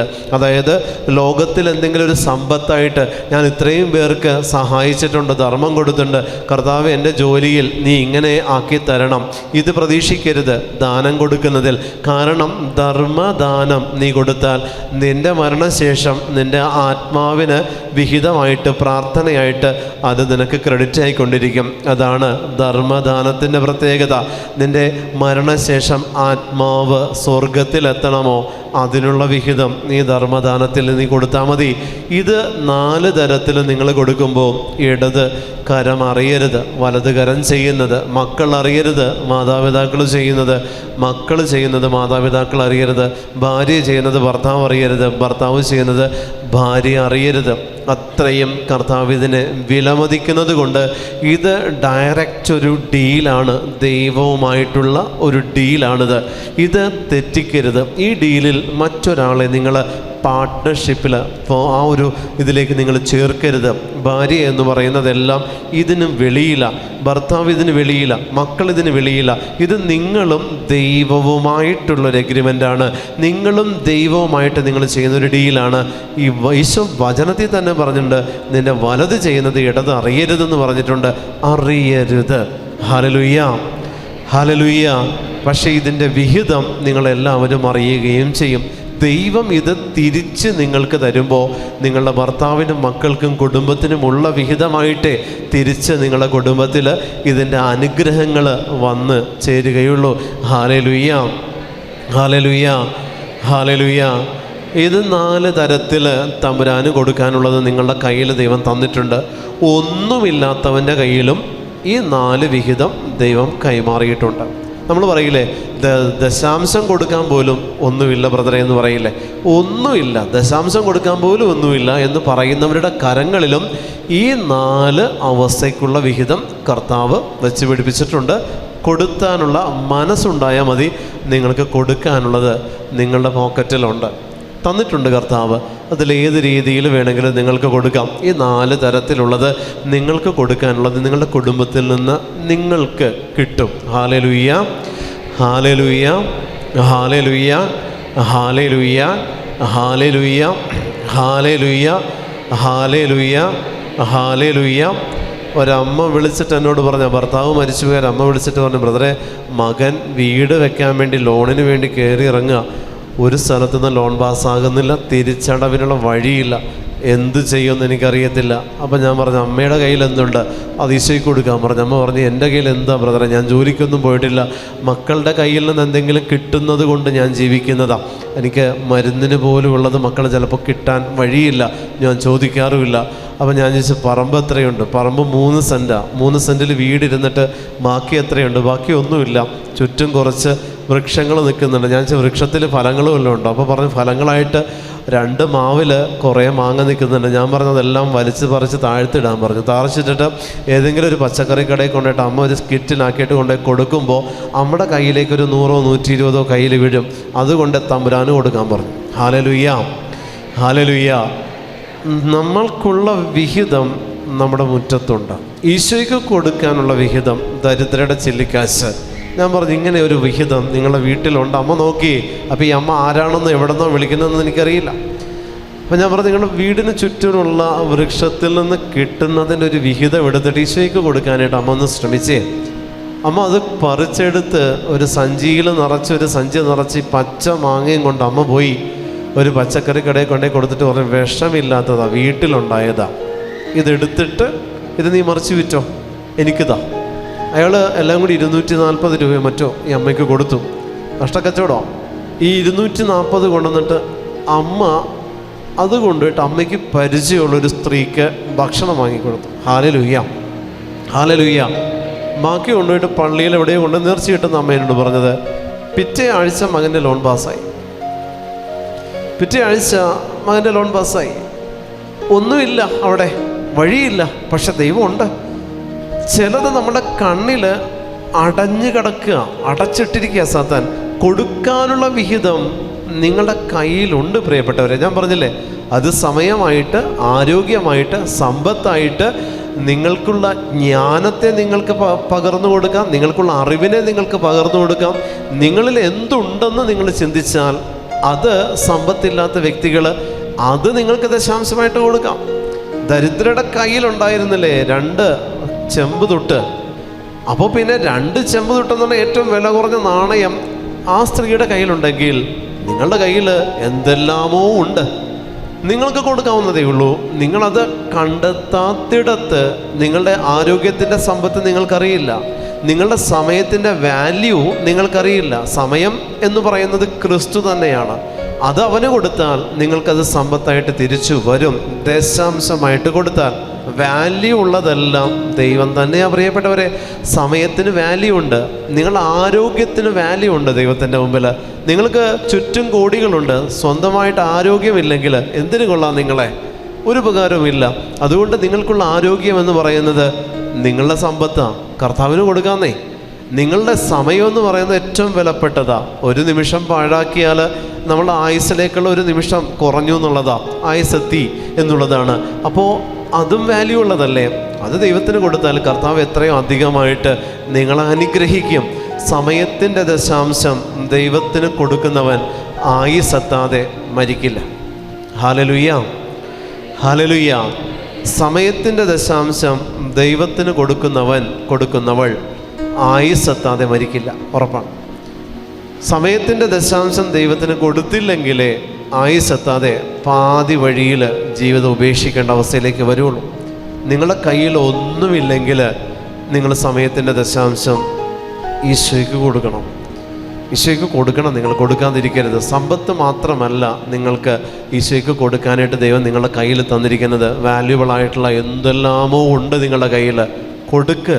ഞാൻ പറഞ്ഞില്ല, ഒന്നുമില്ലെങ്കിൽ അറിവുണ്ടല്ലോ നിങ്ങൾക്ക്, പകർന്നു കൊടുക്കുക. നിങ്ങളത് ലാഭേച്ഛ കൂടാതെ നിങ്ങൾ കൊടുക്കുന്നതെല്ലാം ക്രിസ്തുവിന് കൊടുക്കുന്നതാ. Hallelujah, hallelujah, hallelujah. ഉപേക്ഷിച്ച് കൊടുക്കുന്നതെല്ലാം ക്രിസ്തുവിന് കൊടുക്കുന്നതാ. അതെല്ലാം ഈശോയ്ക്കുള്ളതാണ്. കുമ്പസാരക്കൂട്ടിൽ നിങ്ങളുടെ പാപം നിങ്ങൾ കൊടുക്കുന്നത് പോലെ തന്നെയാണ് ദാനധർമ്മത്തിലൂടെ അല്ലെങ്കിൽ ദശാംശത്തിലൂടെ, സ്വസ്ത്രക്കാഴ്ചയിലൂടെ, പദവാരത്തിലൂടെ നിങ്ങളുടെ എല്ലാ മാലിന്യങ്ങളും അതിനോട് ചേർത്ത് നിങ്ങൾക്ക് ഈശോയ്ക്ക് കൊടുക്കാൻ പറ്റും പ്രിയപ്പെട്ടവരെ. നിങ്ങളുടെതെല്ലാം, നിങ്ങളുടെ സങ്കടങ്ങളും ദുഃഖങ്ങളും ദശാംശവുമായിട്ട് കൂട്ടിക്കെട്ടിക്കൊടുക്കാൻ നിങ്ങൾക്ക്.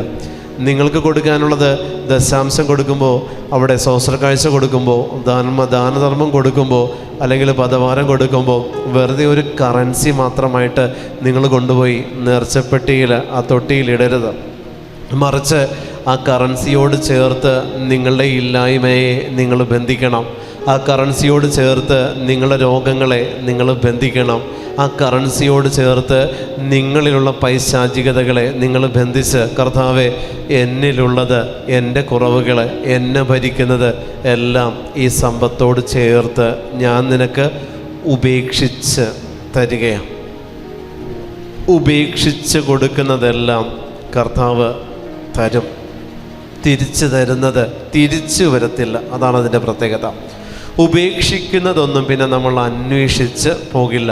എനിക്ക് ആസക്തിയുണ്ട്, എനിക്ക് മദ്യപാനാസക്തിയുണ്ട്, എനിക്ക് വ്യഭിചാരാസക്തിയുണ്ട്, എനിക്കൊരാളെ കൊല്ലണമെന്ന് തോന്നുന്നുണ്ട്, എനിക്ക് സൂയിസൈഡ് ചെയ്യണമെന്ന് തോന്നുന്നുണ്ട്.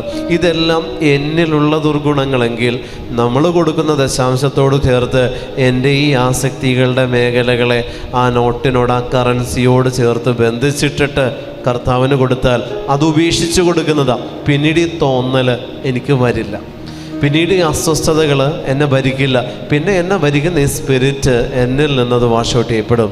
ആമേൻ. Hallelujah, hallelujah, hallelujah, hallelujah, hallelujah, hallelujah. ഇത്തരത്തിലുള്ള തിന്മയുടെ കെട്ട് എന്നേക്കുമായിട്ട് അഴിയപ്പെടാൻ നിങ്ങൾ കൊടുക്കേണ്ട വിഹിതം ഇങ്ങനെയാണ്. ഇങ്ങനെ നിങ്ങൾ കൊടുക്കുമെങ്കിൽ ഓരോ കാലഘട്ടം അനുസരിച്ചാണ് ദശാംശത്തിൻ്റെ ഇരിപ്പ്. പ്രായമുള്ളതനുസരിച്ച് ദശാംശത്തിൻ്റെ തലം മാറും, ആരോഗ്യമുള്ളതനുസരിച്ച് ദശാംശത്തിൻ്റെ തലം മാറും, സമയമുള്ളതനുസരിച്ച് ദശാംശത്തിൻ്റെ തലം മാറും, സമ്പത്തുള്ളതനുസരിച്ച് ദശാംശത്തിൻ്റെ തലം മാറും. ഇങ്ങനെ ദശാംശം പ്രായത്തെ അല്ലെങ്കിൽ സമയത്തെ, ആരോഗ്യത്തെ ഓരോന്നിനോടും കണക്ട് ചെയ്താണ് ദശാംശത്തിൻ്റെ ക്വാണ്ടിറ്റി ദൈവം പ്രതീക്ഷിക്കുന്നത്. ദശാംശത്തിൻ്റെ ക്വാണ്ടിറ്റി, നിൻ്റെ ആരോഗ്യം വെച്ചിട്ട് നീ ഇത്രയും കൊടുത്താൽ പോരാ എന്ന് ഈശോ ചിന്തിക്കും. നിൻ്റെ സമയം വെച്ചിട്ട് നിനക്ക് ഇതിൽ കൂടുതൽ സമയമുള്ളത് ദൈവത്തിനറിയാം. സമയം ക്രിസ്തു തന്നെയാണ്. അവൻ നിൻ്റെ കൂടെയുണ്ട്, നീ പാഴാക്കുന്നത് അവനെ തന്നെ. ഹല്ലേലൂയ. സമയം എന്ന് പറയുന്ന ക്രിസ്തുവിനെയാണ് നിങ്ങൾ ഫോണിൽ കളിച്ചും കിടന്നുറങ്ങിയും അലസമായിട്ട് നിങ്ങൾ പാഴാക്കുന്നത്. ഇതിൻ്റെ കണക്ക് നിങ്ങൾ കൊടുക്കേണ്ടി വരും കേട്ടോ, നിസ്സാരമല്ല. ഇതിൻ്റെ കണക്ക് കൊടുക്കേണ്ടി വരും. അരൂപി കളിക്കും നമ്മളുടെ അടുത്ത്. സാത്താൻ ഏറ്റവും കൂടുതൽ നിന്നെ സ്വർഗത്തിലെത്തിക്കാതിരിക്കാൻ അവൻ നിൻ്റെ മേലെ ചൊലുത്തിയിരിക്കുന്നത് നിൻ്റെ സമ്പത്തിലും നിൻ്റെ ആരോഗ്യത്തിലൊന്നല്ല. അവൻ നോട്ടമിടുന്നത് നിൻ്റെ സമയത്തിലാണ്. ശ്രദ്ധിച്ചോ നിങ്ങൾ? സാത്താൻ ഏറ്റവും കൂടുതൽ നമ്മളെ നോട്ടമിട്ടിരിക്കുന്നത് നമ്മുടെ സമയത്തിലാണ്. കുഞ്ഞുനാൾ മുതൽ അവൻ നമ്മളിൽ, ഒരു കുഞ്ഞ് മുതൽ നിങ്ങൾ എടുത്തു നോക്കിക്കോ, സാത്താൻ ഏറ്റവും കൂടുതൽ നോട്ടമിടുന്നത് അവൻ്റെ സമയത്തിലാണ്. സമയം നഷ്ടപ്പെടുത്തി കളയാൻ സാത്താൻ വഴിയൊരുക്കി തരും നിങ്ങൾക്ക്. നമ്മൾക്ക് സമയം നഷ്ടപ്പെടുത്തി തന്നാൽ അവനറിയാം ഇതിൻ്റെ പേരിൽ ദൈവം നിന്നോട് കണക്ക് ചോദിക്കുമെന്നുള്ളത് സാത്താൻ അറിയാം. സ്വർഗപ്രവേശനത്തെ ബ്ലോക്ക് ചെയ്യുന്ന പ്രവൃത്തിയാണ് സമയത്തെ നഷ്ടപ്പെടുത്തുന്നത്. സ്വർഗപ്രവേശനത്തെ ബ്ലോക്ക് ചെയ്യും. ദൈവം തന്നിരിക്കും, ഒരു ആയുസ് ദൈവം തന്നിട്ടുണ്ടെങ്കിൽ, ഒരു 50 വർഷം അല്ലെങ്കിൽ ഒരു 60 വർഷം ദൈവം തന്നിട്ടുണ്ടെങ്കിൽ ഡിവൈഡഡ് ബൈ 4, 4 നിങ്ങൾ അതിനെ ഡിവൈഡ് ചെയ്താൽ കിട്ടുന്നത് ഓരോ കാലഘട്ടമുണ്ട്. ഈ കാലഘട്ടത്തിലെല്ലാം കർത്താവ് നിന്നോട് ചോദിച്ചിരിക്കുന്ന സമയമുണ്ട്. ഈ സമയത്തെല്ലാം നിന്നിൽ നിന്ന് കിട്ടേണ്ടത് ദൈവത്തിന് കിട്ടിയിട്ടില്ലെങ്കിൽ ആയുസ് നമുക്ക് എത്താൻ ബുദ്ധിമുട്ടാണ് പ്രിയപ്പെട്ടവരെ. സമയം ദൈവമാണ്. അതുകൊണ്ട് സാത്താൻ മൊബൈലിലിരിക്കാൻ നിനക്ക് സമയം കൂടുതൽ തരും. മൊബൈലിൽ ഇങ്ങനെ സമയം ഇഷ്ടം പോലെ പോകുന്നത് നമ്മൾ അറിയില്ല. ഒരു അപ്ഡേറ്റ് നോക്കാനായിട്ട് നമ്മൾ എടുക്കുന്നതാണ്.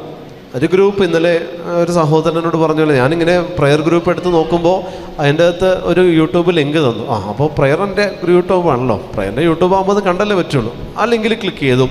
അതിന് പുറകെ പോയതൊരു 3 മണിക്കൂറാണ്, അതിന് പുറകെ പോയത് 2 മണിക്കൂറാണ്, അതിന് പുറകെ ഒരു 1 മണിക്കൂർ പോയി തീർന്നു.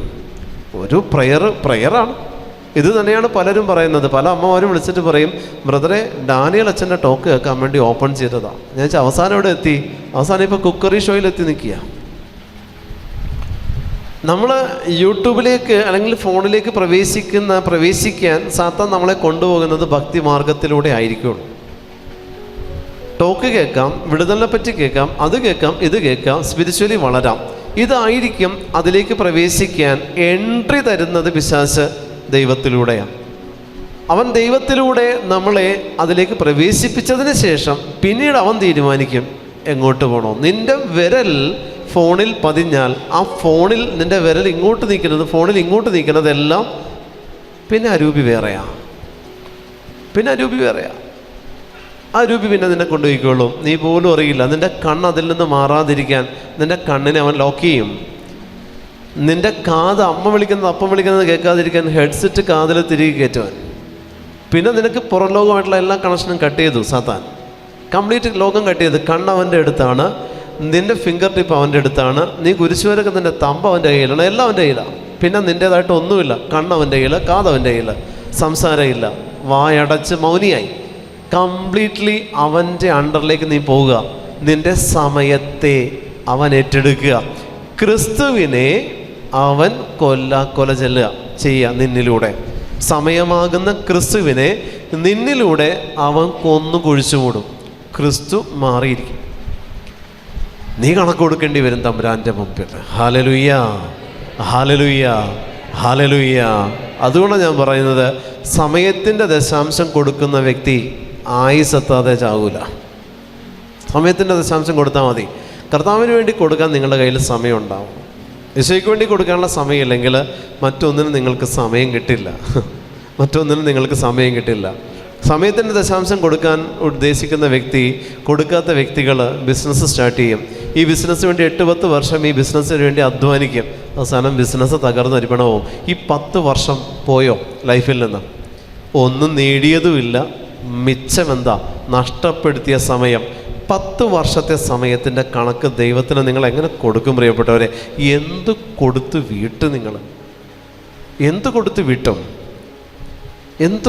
വീട്ടും?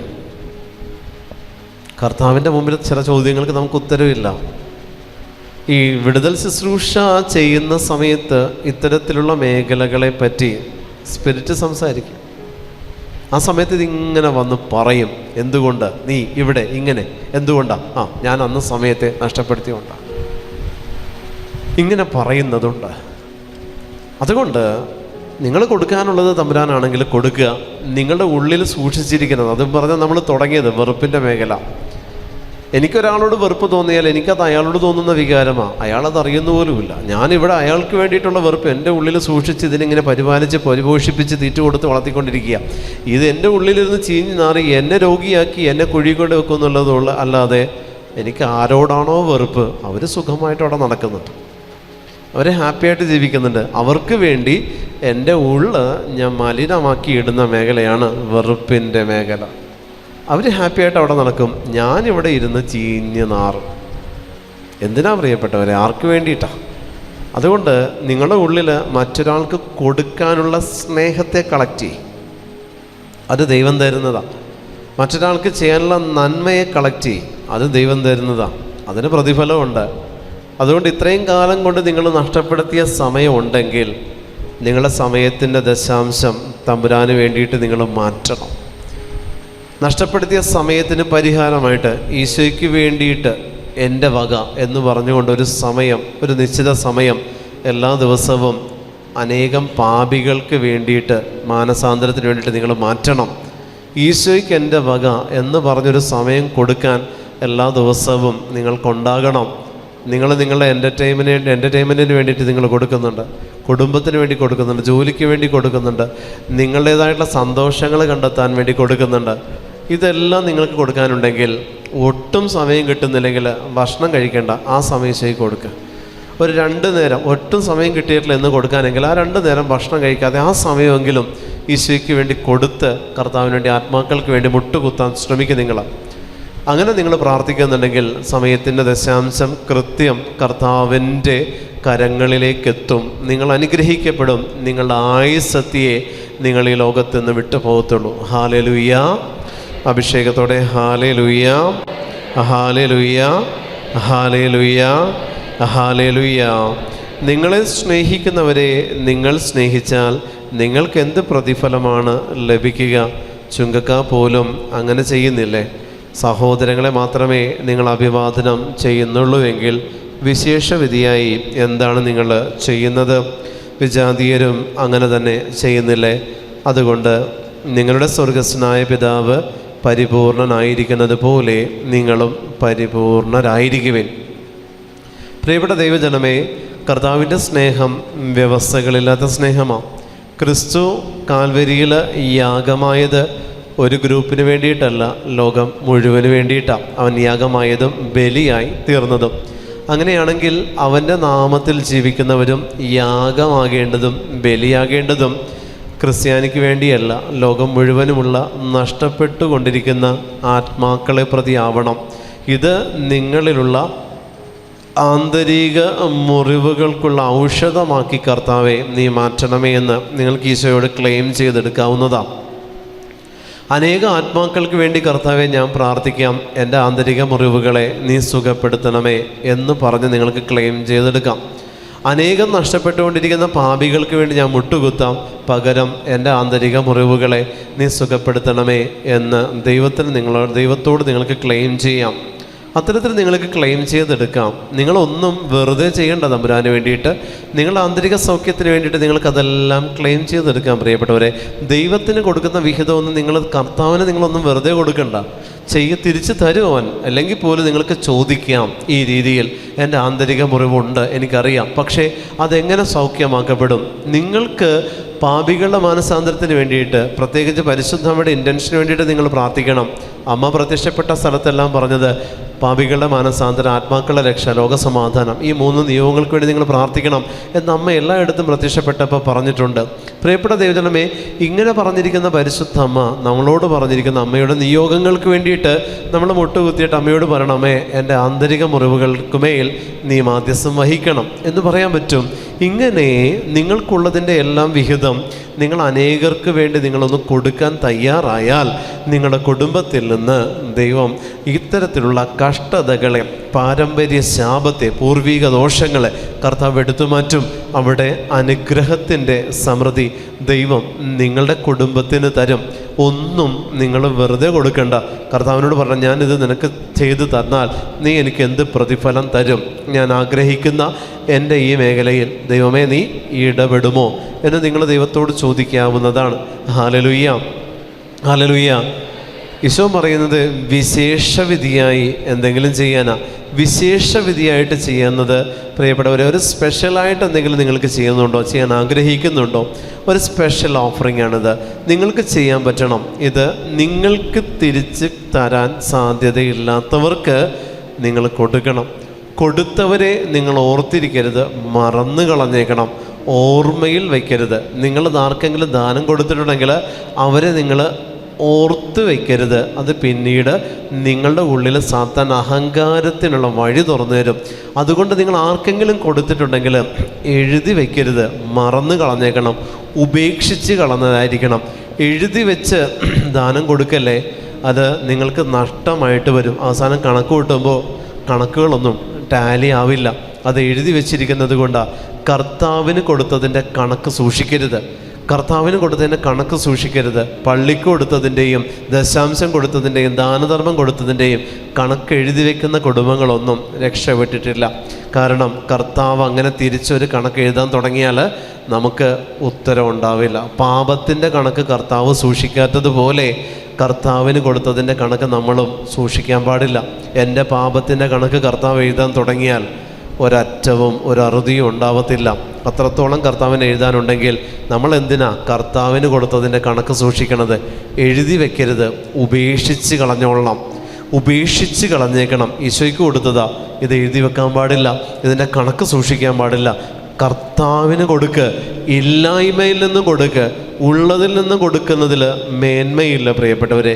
ഇല്ലായ്മയിൽ നിന്ന്, സമയമില്ല കർത്താവെ, ഒട്ടും സമയമില്ല, ഇന്ന് ഇത്രയും തിരക്കാ, അതിൽ നിന്ന് കർത്താവിന് സമയം നിങ്ങൾ മാറ്റിവെക്കുക. കർത്താവ് ഇന്ന് ഇത്രത്തോളം ഞാനിങ്ങനെ സ്കെഡ്യൂൾ ചെയ്ത് വെച്ചിരിക്കുക, അതിൽ നിന്നൊരു ടൈം കർത്താവിന് കൊടുക്കുക. ഇല്ലായ്മയിൽ നിന്ന് സമയം ഉണ്ടാക്കുക. ഇന്ന് നാളെ എക്സാമാണ്, ഇന്ന് മുഴുവനിരുന്ന് ഈശോ എനിക്ക് പഠിച്ച് തീരത്തില്ല, അതിൽ നിന്നൊരു വിഹിതം സമയത്തിൻ്റേത് ഈശോയ്ക്ക് കൊടുക്ക്.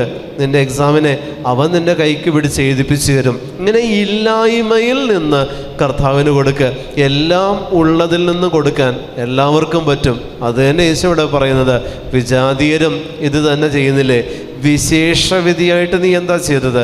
നിനക്ക് ഒരുപാട് സമ്പത്തുണ്ട്, അത് നീ അനേകർക്ക് കൊടുത്തിട്ടുണ്ടെങ്കിൽ ദൈവം തന്നതല്ലേ, നീ ഉണ്ടാക്കിയതൊന്നും അല്ലല്ലോ. അത് നീ കൊടുത്തിട്ടുണ്ടെങ്കിൽ അതിൽ മേന്മ ഭാവിക്കാനില്ല. പക്ഷെ നിൻ്റെ ഇല്ലായ്മയിൽ നിന്ന് സമ്പത്തുള്ളവർ സമ്പത്തല്ല കൊടുക്കേണ്ടത്. അവരുടെ കയ്യിൽ ഇല്ലാത്തതെന്താ? സമയമാണെങ്കിൽ അത് കൊടുത്ത് കർത്താവിനെ ക്ലെയിം ചെയ്യണം.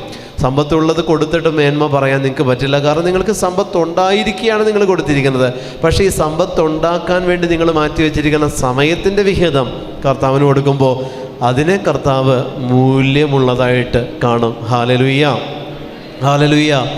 സമ്പത്തില്ലാത്തൊരുത്തനാണെങ്കിൽ അവൻ സമ്പത്ത് കർത്താവിന് കൊടുക്കണം. കാരണം അവൻ്റെ കയ്യിൽ ഇല്ലാത്തതിൻ്റെ വിഹിതം കർത്താവ് പ്രതീക്ഷിക്കുന്നുണ്ട്. പ്രിയപ്പെട്ടവരെ, ഇങ്ങനെ ദൈവത്തിന് കൊടുക്കാനുള്ളത് ദൈവത്തിന് തന്നെ നിങ്ങൾ കൊടുക്കുമെങ്കിൽ നിങ്ങൾക്കുള്ളത് വഴി മാറ്റി കർത്താവ് ചെലവഴിക്കത്തില്ല. അതല്ലെങ്കിൽ നമ്മൾ ക്രിസ്ത്യാനികൾക്ക് കിട്ടാനുള്ള അനുഗ്രഹം കൊണ്ട് വിജാതീയർ പോകും. നമ്മളെ അനുഗ്രഹങ്ങളൊക്കെ വിജാതീയർക്ക് പോയിക്കൊണ്ടിരിക്കുക. കൃപകളൊക്കെ വിജാതീയ മക്കൾ സ്വന്തമാക്കിക്കൊണ്ടിരിക്കുക. ക്രിസ്ത്യൻസിന് കൃപകൾ വേണ്ട, നിയോഗങ്ങൾ മതി. അതുകൊണ്ട് കൃപകൾ കംപ്ലീറ്റ് വിജാതീയർ അവകാശപ്പെട്ടുകൊണ്ടിരിക്കുക. ഒത്തിരി വിജാതീയർ എന്നെ വിളിച്ചിട്ട് പറയും, ബ്രദറെ ഇന്ന ദിവസം ഇന്ന കാര്യം ഇന്ന സ്ഥലത്ത് സംഭവിക്കും, ബ്രദറൊന്ന് പ്രാർത്ഥിച്ചോ എന്ന് പറയും. അത് സംഭവിക്കും. അപ്പോഴാണ് മനസ്സിലായത് കൃപയൊക്കെ അവരിലേക്ക് പോയിക്കൊണ്ടിരിക്കുക. കാരണം അവർ നിയോഗങ്ങൾക്ക് വേണ്ടി മുട്ടുകുത്താത്തത് കൊണ്ട് കൃപ കർത്താവ് അവർക്ക് കൊടുത്തുകൊണ്ടിരിക്കുക. ഒരമ്മ വിളിച്ചിട്ട് പറഞ്ഞു, ബ്രദറിനോട് 2 ദിവസം കഴിയുമ്പോൾ ഒരു ക്യാൻസർ രോഗി പ്രെയർ റിക്വസ്റ്റിന് വേണ്ടിയിട്ട് പ്രാർത്ഥിക്കാനായിട്ട് വരും. അപ്പോൾ ആ ബ്രദർ പറ്റുമെങ്കിൽ ചെന്നൊന്ന് പ്രാർത്ഥിക്കണം, അതത്രയും സിവിയറായിട്ടുള്ളൊരവസ്ഥയാണ്. അപ്പോൾ ഞാൻ ചോദിച്ചു, അമ്മയ്ക്ക് അറിയാവുന്നതാണോ? എനിക്കൊന്നും അറിയത്തില്ല, പക്ഷെ ഞാനിന്നിരുന്ന് പ്രാർത്ഥിച്ചപ്പോൾ എൻ്റെ ഉള്ളിൽ ഇങ്ങനൊരു സ്വരം ഞാൻ കേട്ടപ്പോൾ അത് ബ്രദറിനോടൊന്ന് ഷെയർ ചെയ്തതാണ്. കൃത്യം 2 ദിവസം കഴിഞ്ഞപ്പോൾ ക്യാൻസർ രോഗി വിളിച്ചു, അവർക്ക് വേണ്ടി പ്രാർത്ഥിക്കാൻ ഞാൻ പോവുകയും ചെയ്തു. എന്തുകൊണ്ടാണ്? കൃപ അവർക്ക് ആവശ്യമുള്ളപ്പോൾ കർത്താവ് അവർക്ക് കൃപ കൊടുത്തു. ക്രിസ്ത്യാനിയെ സംബന്ധിച്ച് ഇങ്ങനെ ഇരിക്കുക, കർത്താവെ എനിക്ക് OET പാസ്സാകണം, എനിക്ക് IELTS പാസ്സാകണം, എനിക്കത് വേണം, എനിക്കിത് വേണം, എൻ്റെ ഭക്ഷണം കിട്ടിയിട്ടില്ല, എനിക്ക് സാലറി കിട്ടിയിട്ടില്ല. ക്രിസ്ത്യാനിക്ക് ഇത് മതി, ക്രിസ്ത്യാനിക്ക് വേറൊന്നും വേണ്ട. അതുകൊണ്ട് കൃപകൾ കർത്താവ് മറ്റു വഴിക്ക് വഴി മാറ്റി ചെലവഴിച്ചുകൊണ്ടിരിക്കുന്ന കർത്താവിനെയാണ് കാണുന്നത്. വഴി മാറ്റി കർത്താവ് കൃപകൾ ചെലവഴിക്കുക. അവകാശപ്പെട്ടവന് വേണ്ട, അവകാശികളല്ലാത്തവർക്ക് കർത്താവ് കൊടുത്തുകൊണ്ടിരിക്കുക. ക്രിസ്ത്യാനി, നാണമില്ലേ നിങ്ങൾക്ക്? വീണ്ടും വീണ്ടും വീണ്ടും വീണ്ടും ധ്യാനം കൂടുന്നതും ആന്തരിക സൗഖ്യ ധ്യാനമായിട്ട് ഇന്നലെ നമ്മളിരിക്കുക. ഇന്നലെ എന്നെ കണ്ടതിൽ 55 പേരിൽ ഒരാൾ പോലും ആന്തരിക മുറിവിനെ പറ്റി ഒരു നിയോഗം എന്നോട് പറഞ്ഞില്ല. പ്രിയപ്പെട്ടവരെ, പറഞ്ഞതെല്ലാം OETയും രോഗങ്ങളും പീഡകളും കുടുംബ പ്രശ്നങ്ങളും അല്ലാതെ എന്ത് ധ്യാനമാണ് നടക്കുന്നത്? ആ ധ്യാനത്തിൻ്റേത് ഒരു നിയോഗം ഞാൻ പ്രതീക്ഷിച്ചു, ഒരൊറ്റൊരെണ്ണം വന്നില്ല. വന്നതെല്ലാം അവർക്ക് അത് അവിടെ എത്തണം, ഇവർക്കിത് ഇവിടെ എത്തണം, മറ്റേത് 2 കൂടി കൂട്ടിമുട്ടിക്കണം, മകൾ പെറ്റിട്ടില്ല, മകൾ ഗർഭിണിയാകുന്നില്ല, അപ്പൻ്റെ ജോലി മാറിയിട്ട്, ഇങ്ങനെയുള്ള കാര്യങ്ങളാണ്. ഞാൻ ആലോചിക്കുക, നിശ്ചയം എന്ത് ധ്യാനമാണ് വെച്ചത്? എന്ത് പറഞ്ഞ ഇവർ വരുന്നത്? ഏത് ധ്യാനം വേണമെങ്കിലും അറ്റൻഡ് ചെയ്യും. ബ്രദറിനെ കണ്ട് ഞങ്ങളുടെ കാര്യം ഒന്ന് പറഞ്ഞ് സെറ്റാക്കിയാൽ മതി. എന്ത് ധ്യാനം വേണമെങ്കിലും ബ്രദർ വെച്ചോ, ഞങ്ങൾ വരും. കാര്യം എന്താ? ആ ധ്യാനത്തിൽ നിന്ന് കിട്ടുന്ന കൃപയൊന്നും ഞങ്ങൾക്ക് വേണ്ട.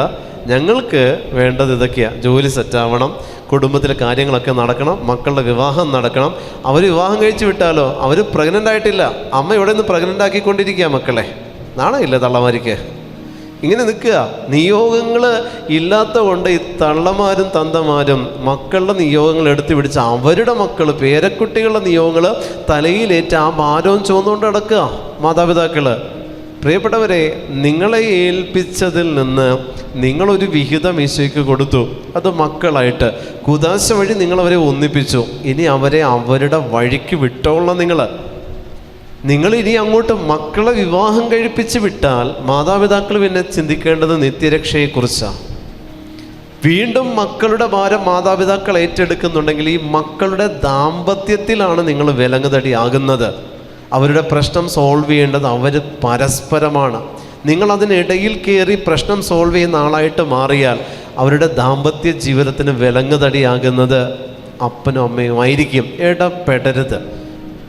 വിവാഹം കഴിപ്പിച്ച് വിടുന്നത് വരെ നിങ്ങളുടെ മക്കളാണ്. അതിനുശേഷം അവർ മറ്റൊരു കുടുംബമാണ്. അതിനെ വഴിക്ക് വിട്ടോളണം. അവരുടെ ഫിനാൻസിൻ്റെ കാര്യത്തിലും അവരുടെ പ്രശ്നങ്ങളുടെ കാര്യത്തിലും ഒന്നിലും നിങ്ങൾ ഇടപെടരുത്. നിങ്ങൾ പ്രാർത്ഥിക്കുക മാത്രമേ പാടുള്ളൂ. അത് നിങ്ങൾ തലയിലേക്ക് എടുക്കരുത്. പിന്നീട് നിങ്ങൾ അനേകം പാപികൾക്ക് വേണ്ടി പ്രാർത്ഥിക്കുക, പാപികളുടെ മാനസാന്തരത്തിന് വേണ്ടി പ്രാർത്ഥിക്കുക, നഷ്ടപ്പെട്ടുകൊണ്ടിരിക്കുന്ന ആത്മാക്കൾക്ക് വേണ്ടി പ്രാർത്ഥിക്കുക. അതിനപ്പുറത്തേക്ക് നിങ്ങളുടെ ഇൻറ്റൻഷൻ വരാൻ പാടില്ല. Hallelujah, hallelujah, hallelujah, hallelujah, hallelujah, hallelujah, hallelujah, hallelujah, hallelujah, hallelujah. അതുകൊണ്ട് നിങ്ങളുടെ സ്വർഗസ്ഥനായ പിതാവ് പരിപൂർണനായിരിക്കുന്നത് പോലെ നിങ്ങളും പരിപൂർണരായിരിക്കുവിൻ. സാധിക്കാത്ത കാര്യമാണ്, എന്നാൽ ഈശോ പറഞ്ഞതല്ലേ, ട്രൈ ചെയ്ത് നോക്കിയാൽ മതി, സാധിക്കും. സാധിക്കാത്ത കാര്യമാണ്, ഈശോ പറഞ്ഞതുപോലെ ട്രൈ ചെയ്താൽ സാധിക്കും. പരിപൂർണത എന്ന് പറയുന്നതൊരു ക്വാളിറ്റിയാണ്. ഈ പരിപൂർണത എന്ന് പറയുന്നത് നമ്മൾ എത്തേണ്ട ഒരു ഡെസ്റ്റിനേഷനാണ്.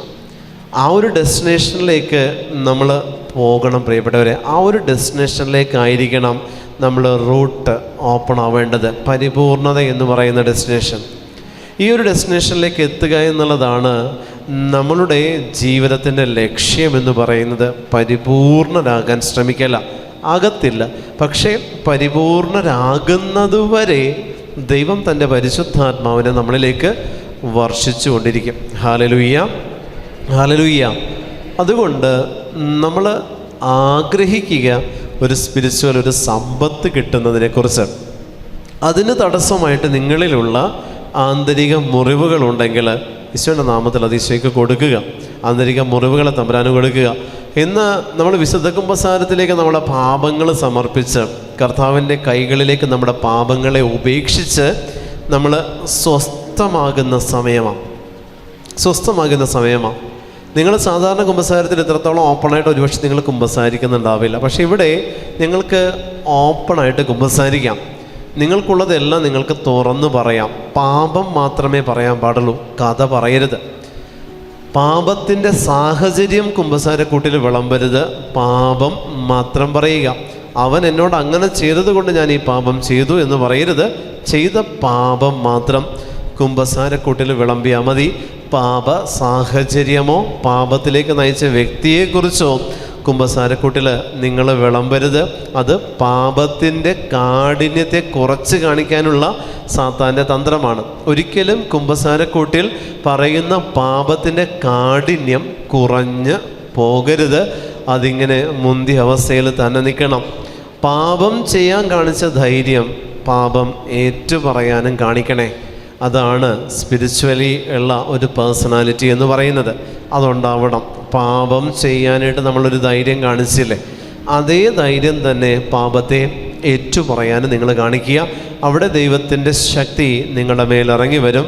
നിങ്ങളുടെ ഉള്ളിലുള്ള ഈവിൾ സ്പിരിറ്റ് അല്ലെങ്കിൽ ഈവിൾ ആ ഒരു പൊസസ്ഡ് ആയിട്ടുള്ള ഒരു അവസ്ഥ ഒരിക്കലും ഓപ്പണായിട്ട് കുമ്പസാരിക്കാൻ നിങ്ങളെ അനുവദിക്കുകയില്ല. കാരണം അങ്ങനെ അനുവദിച്ചാൽ അവന് നിങ്ങളുടെ ഉള്ളിൽ നിന്ന് പുറത്താകേണ്ടി വരും.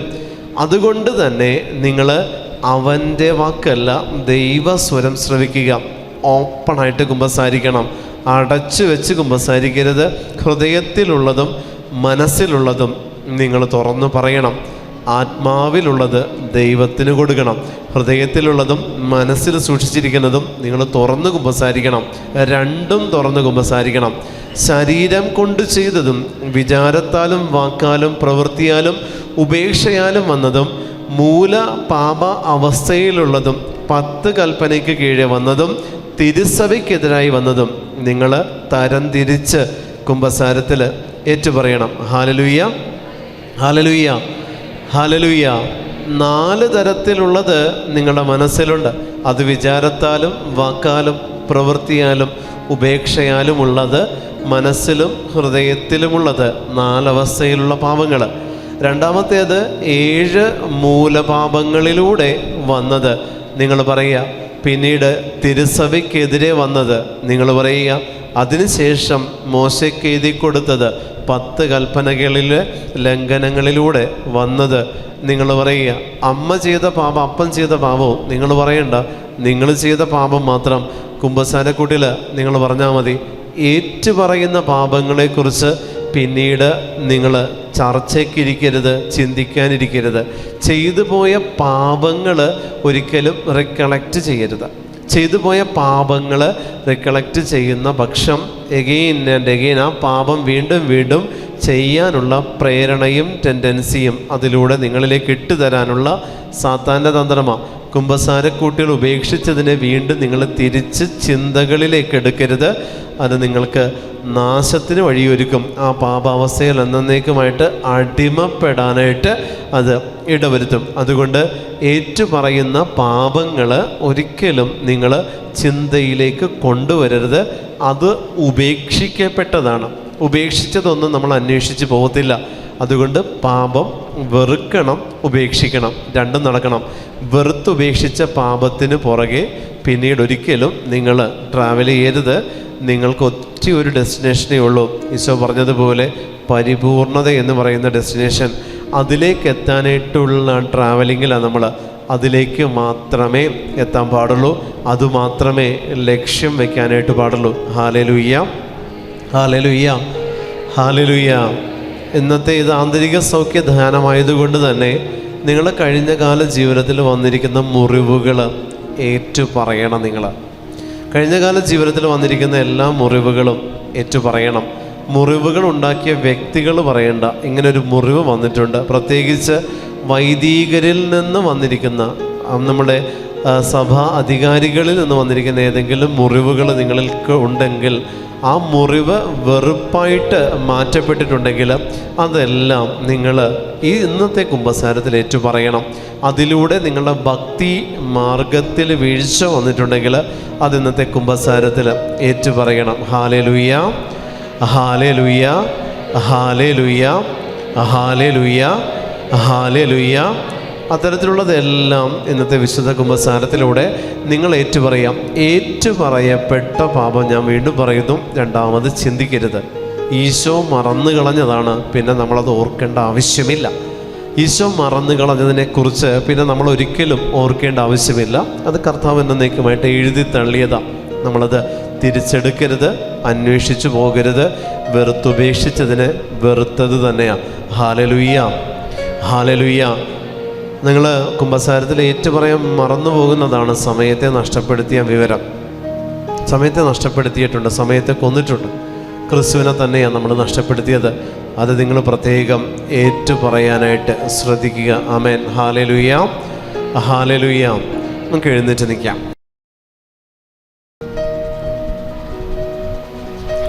പരിശുദ്ധാത്മാവിൻ്റെ അഭിഷേകത്തിന് വേണ്ടി നമുക്ക് പ്രാർത്ഥിക്കാം. പാപങ്ങളെല്ലാം ക്രമമായിട്ട് ഓർക്കാൻ ഒരു കൃപയ്ക്ക് വേണ്ടി നമ്മൾ പ്രാർത്ഥിക്കുന്നു. കർത്താവിൻ്റെ ജീവിതത്തിൽ വന്നുപോയ തെറ്റുകളും കുറ്റങ്ങളും കുറവുകളും പോരായ്മകളും അസ്വസ്ഥതകളും എല്ലാം എന്നെ നീ ഓർമ്മപ്പെടുത്തി തരണമേ. വിചാരം കൊണ്ടും വാക്കുകൊണ്ടും പ്രവൃത്തി കൊണ്ടും ഉപേക്ഷ കൊണ്ടും വന്നുപോയ വരുത്തി വെച്ച പാപത്തിൻ്റെ മേഖലകൾ നീ എനിക്ക് ഓർമ്മപ്പെടുത്തി തരണമേ. 10 കൽപ്പനകളിൽ എത്രാമത്തെ കൽപ്പനയാണ് എന്നെ സംബന്ധിച്ച് വീഴ്ച വരുത്തിയിരിക്കുന്നത്? ആ മേഖലകൾ എനിക്കൊന്ന് വെളിപ്പെടുത്തി തരണമേ കർത്താവേ. ആ മേഖലകളിൽ ആഴമേറിയ അനുതാപം അവിടെ നിന്ന് എനിക്ക് നൽകണമേ. പ്രാർത്ഥിക്കാൻ നമുക്ക് ഈശോയുടെ കരങ്ങളിലേക്ക് നമ്മുടെ എല്ലാ പാപത്തെ വെറുത്തുപേക്ഷിക്കുമ്പോൾ പരിശുദ്ധമ്മയുടെ പ്രത്യേക മാധ്യസ്ഥ്യം നിങ്ങൾ യാചിച്ചുകൊണ്ട് നീ കൂടുതലായിട്ടൊന്നും പറയരുത്, കൂടുതലായിട്ടൊന്നും നീ സംസാരിക്കരുത്, കൂടുതലായിട്ടൊന്നും നീ ചെയ്യരുത് എന്നൊരു മെസ്സേജ് ഈശോ തന്നു. ഒന്നും ഓപ്പൺ ആകരുത് എന്നൊരു മെസ്സേജാണ് പരിശുദ്ധാത്മാവിടെ തന്ന്. അമ്മയോട് ഇവളെ പറ്റി ഒന്നും ഓപ്പൺ ആവരുത്, കൂടുതലായിട്ടൊന്നും പറയരുത്. ഇങ്ങനെ ഞാൻ ഇവളെ വിളിച്ച് സംസാരിച്ചുകൊണ്ടിരിക്കുന്ന സമയത്ത് അമ്മയെ വിളിച്ചിട്ട് പറഞ്ഞു എനിക്ക് അവളെ കാണണം. അവളെവിടെയാണെന്ന് വെച്ചാൽ അവൾ 10th പഠിക്കുന്ന കുട്ടിയാണ്. അവൾ ഗേൾസ് സ്കൂളിൽ പഠിക്കുക. അവിടെ നിന്ന് ഇവൾ പതിവായിട്ടൊരു കോഫി ഷോപ്പിൽ ഇവൾ കൂട്ടുകാരോടൊത്ത് ഭക്ഷണം കഴിക്കാനും ചായ കുടിക്കാനൊക്കെ ആയിട്ട് പോകുന്നൊരു ഷോപ്പിലെ ഒരു പയ്യൻ ഇവളോട് കൂടെയാണ് പിന്നീട് അങ്ങോട്ടെന്നുള്ളത്. ഇവളുടെ അമ്മയോട് സംസാരിച്ചുകൊണ്ടിരിക്കുന്ന സമയത്ത് അമ്മയ്ക്കറിയില്ല, പക്ഷേ ഈശോ ഇങ്ങനെ മെസ്സേജ് തരാൻ തുടങ്ങി. അതിനുശേഷം ഇവളെ വിളിച്ചപ്പോൾ ഞാൻ ചോദിച്ചു, ഇങ്ങനെ ഒരു പയ്യനായിട്ട് നിനക്ക് ബന്ധമുണ്ടോ? ഈശോ ഇങ്ങനെ കാണിച്ചു തരുന്നുണ്ട്. ഉള്ളതാണോ? അപ്പോൾ ഇവള് പറഞ്ഞു ഉള്ളതാണ്. എന്തിൻ്റെ രീതിയിലാണ് നീ അവനുമായിട്ട്, എന്തിൻ്റെ അടിസ്ഥാനത്തിലാണ് നീ അവനുമായിട്ട് എത്ര ഏജ് ഡിഫറൻസ് ഉണ്ട്? അപ്പോൾ ഇവൾ 10th പഠിക്കുന്നു, ഇവൾക്ക് 15 വയസ്സ്, അവൻ 32-33 വയസ്സ് അവനുണ്ട്. അവൻ ആ കടയിൽ എടുത്തു കൊടുക്കാൻ നിൽക്കുന്ന പയ്യനാണ്. ഞാൻ ചോദിച്ചപ്പോൾ ഇവൾ പറയും, ഞാനിങ്ങനെ ഓരോ കാര്യങ്ങൾ ചോദിച്ചു വന്നപ്പോൾ ഇവൾ പറയുകയാണ്, എനിക്ക് അവനൊരു സാധനം കഴിക്കാൻ തന്നു.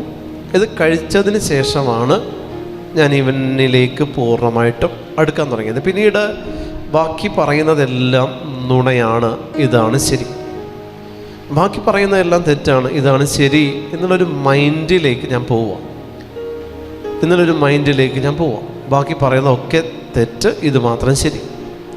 ഈ ഒരു അടിമത്തത്തിലേക്ക് ഇവളെ കൊണ്ടുപോകാൻ ആ പയ്യൻ ഇവൾക്ക് കൊടുത്തൊരു സംഭവം, പൂജിച്ച് മന്ത്രം ചൊല്ലി കൊടുത്തിരിക്കുന്ന ഒരു സ്പിരിറ്റ് ഇവളുടെ ഉള്ളിലേക്ക് അത് വേശിപ്പിച്ചിട്ടുണ്ട്. അപ്പം ഞാൻ ഇവളെ കൊണ്ടുവന്ന് ഇവളെ പ്രാർത്ഥിച്ചുകൊണ്ടിരിക്കുന്ന സമയത്ത് നമ്മൾ എഴുന്നേറ്റ് നിൽക്കുക, യേശുവിൻ്റെ നാമത്തിൽ ഞാൻ ഇങ്ങനെ പറഞ്ഞു കൊടുത്ത ഓരോ പ്രാർത്ഥനകളെ കൊണ്ട് ചെല്ലിച്ചിട്ട് ഞാൻ പറഞ്ഞു, 1 യോഹന്നാൻ 4:4 വചനം പറയാൻ പറഞ്ഞു. എൻ്റെ ഉള്ളിലുള്ളവൻ ലോകത്തിലുള്ളവനേക്കാൾ ശക്തനാണ് എന്ന് പറയാൻ പറഞ്ഞപ്പോൾ ഈ വചനം ഈ കുട്ടിക്കും പറയാൻ പറ്റുന്നില്ല. ഈ വചനം ഒരു തരത്തിലും ഈ വചനം ഉച്ചരിക്കുന്നില്ല. ഈ വചനം ഇവൾ പറയുന്നില്ല. ഇവൾ പറയുന്നത് എനിക്ക് പറയാൻ പറ്റുന്നില്ല വേറെ, എനിക്ക് പറയാനായിട്ട് ആഗ്രഹമുണ്ട് പക്ഷേ പറ്റുന്നില്ല. ഈ അരൂപിയുടെ പ്രവർത്തനമാണ്. ഇത് പിന്നീട് അങ്ങോട്ട് ഇത് പെരുകി ഈ സ്പിരിറ്റ് നമ്മുടെ മക്കളിൽ ചാർജ് എടുത്ത് കഴിയുമ്പോഴും നമ്മൾ പറയും ആന്തരിക മുറിവ് എന്തോ ഉള്ളത് കൊണ്ട് ഇവളിങ്ങനെ പെരുമാറുന്നതാണെന്ന് നമുക്ക് തോന്നും. പക്ഷെ അതല്ല. പെട്ടെന്ന് പഠനത്തിൽ നേരെ താഴേക്ക് പോകും, പെട്ടെന്ന് അമ്മയോടുള്ള സ്നേഹം കുറയും, പെട്ടെന്ന് കുടുംബ ബന്ധങ്ങളിലുള്ള ആ ഒരു ഗ്യാപ്പ് ഫോം ചെയ്യും, പെട്ടെന്ന് ഇവർ പിന്നീട് നേരെ താഴേക്ക് അടിച്ചടിച്ച് വീഴും. ഇത്തരത്തിൽ ഈ ബന്ധം വളർന്ന് അതിങ്ങനെ പോയിക്കൊണ്ടിരിക്കും. അതെനിക്കറിയാവുന്നത് കൊണ്ട് തന്നെ ഇവളോട് ഞാൻ പറഞ്ഞു, 1 യോഹന്നാൻ 4:4 വചനം ഉച്ചരിക്കാൻ പറഞ്ഞു. ഇവള് പറയുന്നില്ല, എന്ത് ചെയ്തിട്ടും പറയുന്നില്ല. അവസാനം ഇവളെ തലയിൽ കൈവച്ച് ബന്ധിച്ച് പ്രാർത്ഥിക്കുന്ന സമയത്ത് ഇവള് നിന്ന് വോമിറ്റ് ചെയ്യാം, ഛർദ്ദിച്ച് ഇവള് എന്താ പറയുക, ഇവള് ബ്ലഡ് വരുമെന്നുള്ള അവസ്ഥയായി. ഇതൊരു സംഭവം ഇങ്ങനെ കിടക്കുക. ഈ ഒരു സ്പിരിറ്റ്, ഈ ഒരു അരൂപി, ഈ കാലഘട്ടത്തിൻ്റെ ഈ ഒരു അരൂപി, ലവ് ജിഹാദ്, ഈ ഒരു സ്പിരിറ്റ് നമ്മുടെ കുട്ടികളെ വല്ലാതെ വേട്ടയാടുന്ന കാലഘട്ടമാണ്. കുട്ടികളെ മാത്രമല്ല, വിവാഹിതരായിട്ടുള്ള സ്ത്രീകളെയും പുരുഷന്മാരെയും ഇത് വേട്ടയാടുന്നുണ്ട്. ഇതിൻ്റെ വകഭേദമായിട്ട് വന്നിരിക്കുന്ന ഹണി ട്രാപ്പുകൾ ഒത്തിരി സ്പിരിച്വലി ഗിഫ്റ്റഡ് ആയിട്ടുള്ള പലരെയും വീഴ്ത്തിയിട്ടുണ്ട്. ഇങ്ങനെ പല മേഖലകളിൽ ഈ ഒരു സ്പിരിറ്റ് ഈ കാലഘട്ടത്തിൽ നമ്മുടെ ഈ കൊച്ചു കേരളത്തിൽ എന്താ പറയുക, വേര് പിടിച്ച് വളർന്നുകൊണ്ടിരിക്കുന്ന ഒരു അരൂപിയാണ്. പ്രിയപ്പെട്ട മാതാപിതാക്കളെ, ഒരുങ്ങിയിരിക്കുവിൻ എന്ന് ഈശോ നമ്മളോട് ഒരാഹ്വാനം തരുമ്പോൾ ഒരുക്കം എന്ന് പറയുന്നതിൻ്റെ മീനിങ് എന്താണെന്ന് കൂടെ നമ്മൾ അറിഞ്ഞിരിക്കണം. ഒരുക്കം എന്ന് പറയുന്നത് പ്രസാദവര അവസ്ഥയാണ്. ഒരുക്കം എന്ന് പറയുന്നത് പ്രസാദവര അവസ്ഥയാണ്. ഈ പ്രസാദവര അവസ്ഥയിൽ നമ്മൾ ആയിരുന്നില്ലെങ്കിൽ, നമ്മുടെ മക്കളെ ആ ഒരു അവസ്ഥയിലേക്ക് നമ്മൾ നയിച്ചില്ലെങ്കിൽ, ഇത്തരത്തിലുള്ള തിന്മയുടെ കെട്ടുകൾ നമ്മുടെ മക്കളുടെ കുടുംബങ്ങളിൽ, നമ്മുടെ മക്കളിൽ, അവരുടെ ആത്മീയ ജീവിതത്തിൽ, അവരുടെ ഭൗതിക ജീവിതത്തിൽ, വിദ്യാഭ്യാസത്തിൽ, തൊഴിൽ മേഖലകളിലെല്ലാം ഈ സ്പിരിറ്റ് കിടന്ന് കളിക്കും. ഇത് ഒരു തരം ബ്ലാക്ക് മാജിക്കാണ്. അപ്പോൾ ഇത്തരത്തിൽ ഈ മക്കളിലേക്ക് ഈ സ്പിരിറ്റിനെ കൊടുത്ത് ഈ സ്പിരിറ്റ് വളരാൻ അനുവദിക്കുന്ന തിന്മയുടെ ശക്തികൾ, തിന്മയുടെ വ്യക്തിത്വങ്ങൾ നമ്മുടെ സമൂഹത്തിലുണ്ടെന്നുള്ളത് നമുക്ക് തർക്കിക്കാൻ പറ്റുന്നൊരു കാര്യമല്ല, നമുക്ക് നിസ്സംശയം അത് പറയാൻ പറ്റുന്നൊരു കാര്യമാണ്. അതുകൊണ്ട് തന്നെ ഈ അരൂപി നമ്മുടെ മക്കളെ വേട്ടയാടുന്ന ഈ കാലഘട്ടത്തിലും ഈശോ നിങ്ങളോട് പറയുന്നത് മക്കളെ ഒരുക്കിയിരുത്താനാണ് ഈശോ നിങ്ങളോട് പറയുന്നത്. മക്കളെ ഒരുക്കിയിരുത്തണം, കർത്താവിൻ്റെ കരുണയിലേക്ക് നമ്മുടെ മക്കളെ അടുപ്പിക്കണം. ഇത്തരത്തിലുള്ള സ്പിരിറ്റുകൾ നമ്മുടെ മക്കളെ വേട്ടയാടാനായിട്ട് നമ്മുടെ മക്കളെ ഇങ്ങനെയുള്ള കൂട്ടുകെട്ടുകളിൽ നിന്ന്, ഇങ്ങനെയുള്ള ടീ ഷോപ്പുകളിൽ നിന്ന്, ഇങ്ങനെയുള്ള ഫുഡുകളിൽ നിന്ന് നമ്മുടെ മക്കളെ നമ്മൾ മാറ്റി നിർത്തി സംരക്ഷണ വേലി കെട്ടി തീർക്കേണ്ടത് മാതാപിതാക്കളെ നമ്മുടെ കടമയാണ്. Hallelujah, hallelujah, hallelujah, hallelujah, hallelujah, hallelujah.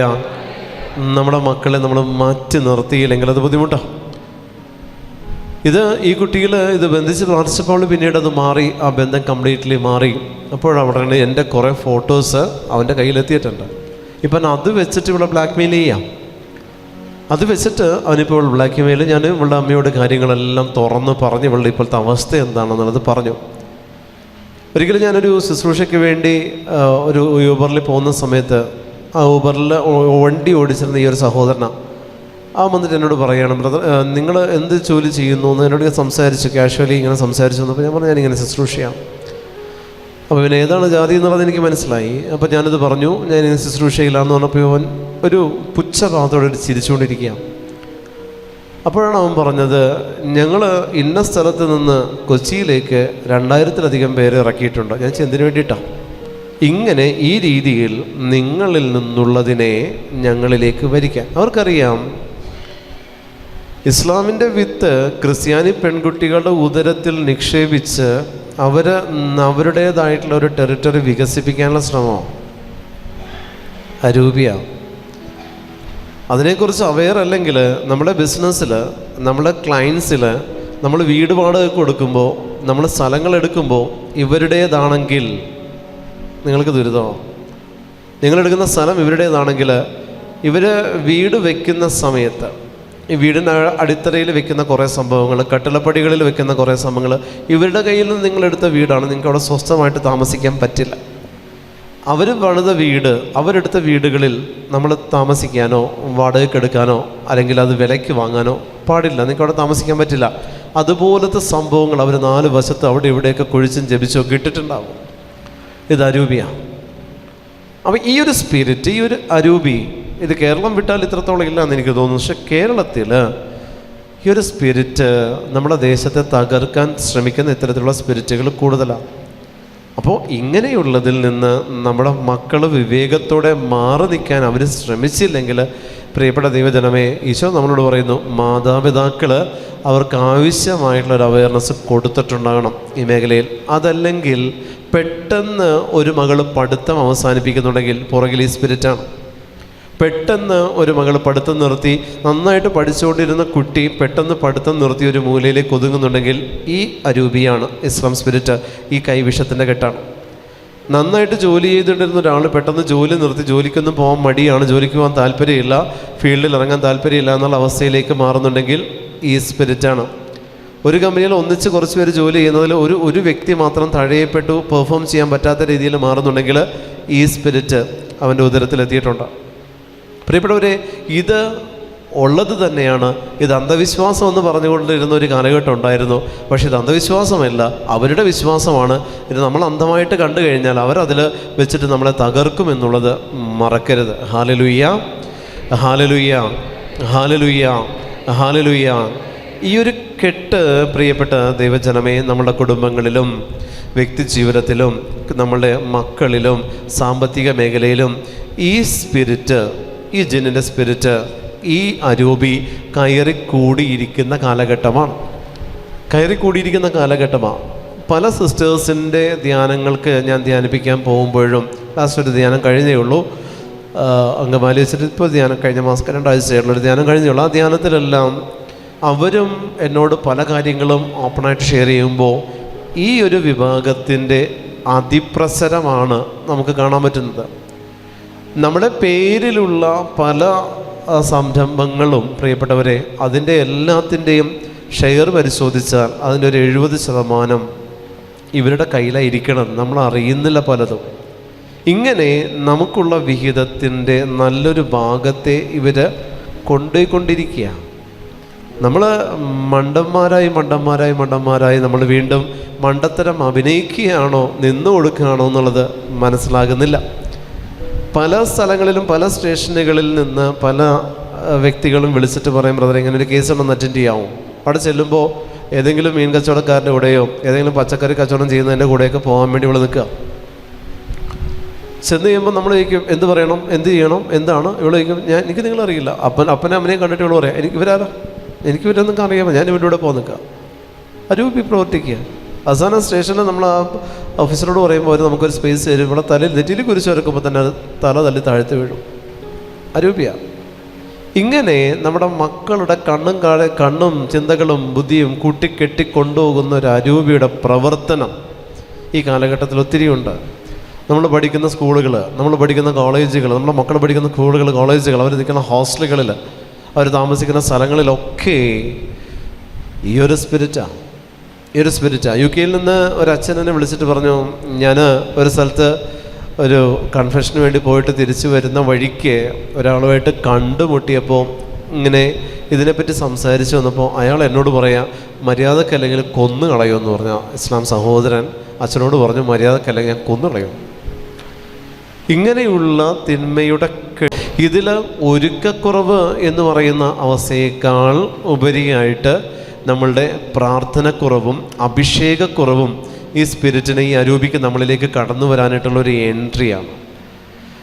നമ്മൾ ഏതെങ്കിലും ഒരു പാപം, നിരവധിയായിട്ടുള്ള ചില പാപത്തിൻ്റെ മേഖലകൾ നമ്മളിലുണ്ടെങ്കിൽ ഇത്തരത്തിലുള്ള സ്പിരിറ്റുകൾ നമ്മളുടെ മേൽ കടന്നു വരും. ഞാൻ ഒത്തിരി സ്ഥലങ്ങളിൽ പോകുന്നതാണ്, ഒത്തിരി സ്ഥലങ്ങളിൽ പോകുന്നു, ഒത്തിരി രാജ്യങ്ങളിൽ കർത്താവിന് വേണ്ടിയിട്ട് സൃഷ്ടിക്കാൻ ഒരുപാട് സ്ഥലങ്ങളിൽ പോകുന്നു. അവിടെ എല്ലാം ഏറ്റവും കൂടുതൽ അവിടെ നിന്നെല്ലാം ഈ ഒരു റിപ്പോർട്ട് എനിക്ക് കിട്ടിയിട്ടുണ്ട്. ഈ ഒരു സംഭവത്തിന് അവിടെ എല്ലാം ഇതിൽ പുറകിൽ പ്രവർത്തിച്ചത് മലയാളികൾ തന്നെയാണ്. അപ്പോൾ നമ്മൾ ചിന്തിക്കണം, നമ്മളുടെ ബിസിനസ്, നിങ്ങളൊരു ബിസിനസ് ഉണ്ടെങ്കിൽ ഈശോ വചനത്തിലൂടെ ത്രിത്വിക ദൈവം നമ്മളോട് പറഞ്ഞിരിക്കുന്നത് നിൻ്റെ നെറ്റിയിലെ വിയർപ്പ് കൊണ്ട് നീ അധ്വാനിക്കാനാണ്.